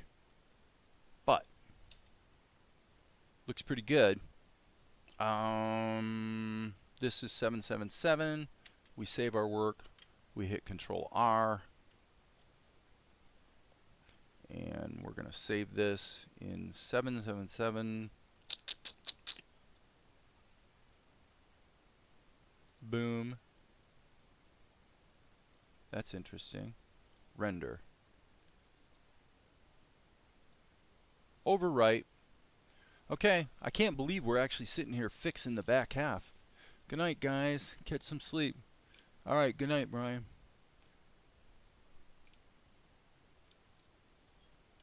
I use mask layers. It's a lot of work if you use multiple layers, definitely. I used to use more layers than I do more recently. I tend to like keeping things on the flat side. Not sure why. I just prefer the loss of flexibility is offset by the gain in sort of a compact and concise working situation. Yeah, that's all looking pretty good. Probably his tweens. Let me see this. See, I want to leave that. I think I want to leave that expression. Okay, so without going into the Tahoma file, I actually could do this. I could copy this up to here. stretch it down to this expression, and just stick this in here.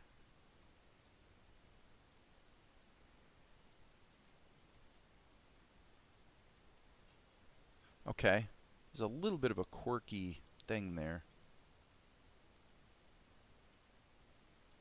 So what if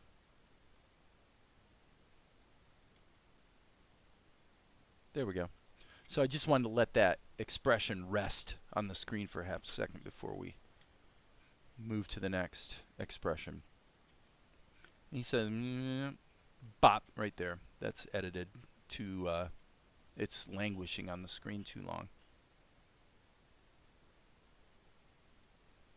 Yeah, I like it. Okay, that's it. I think I'm done. It's pretty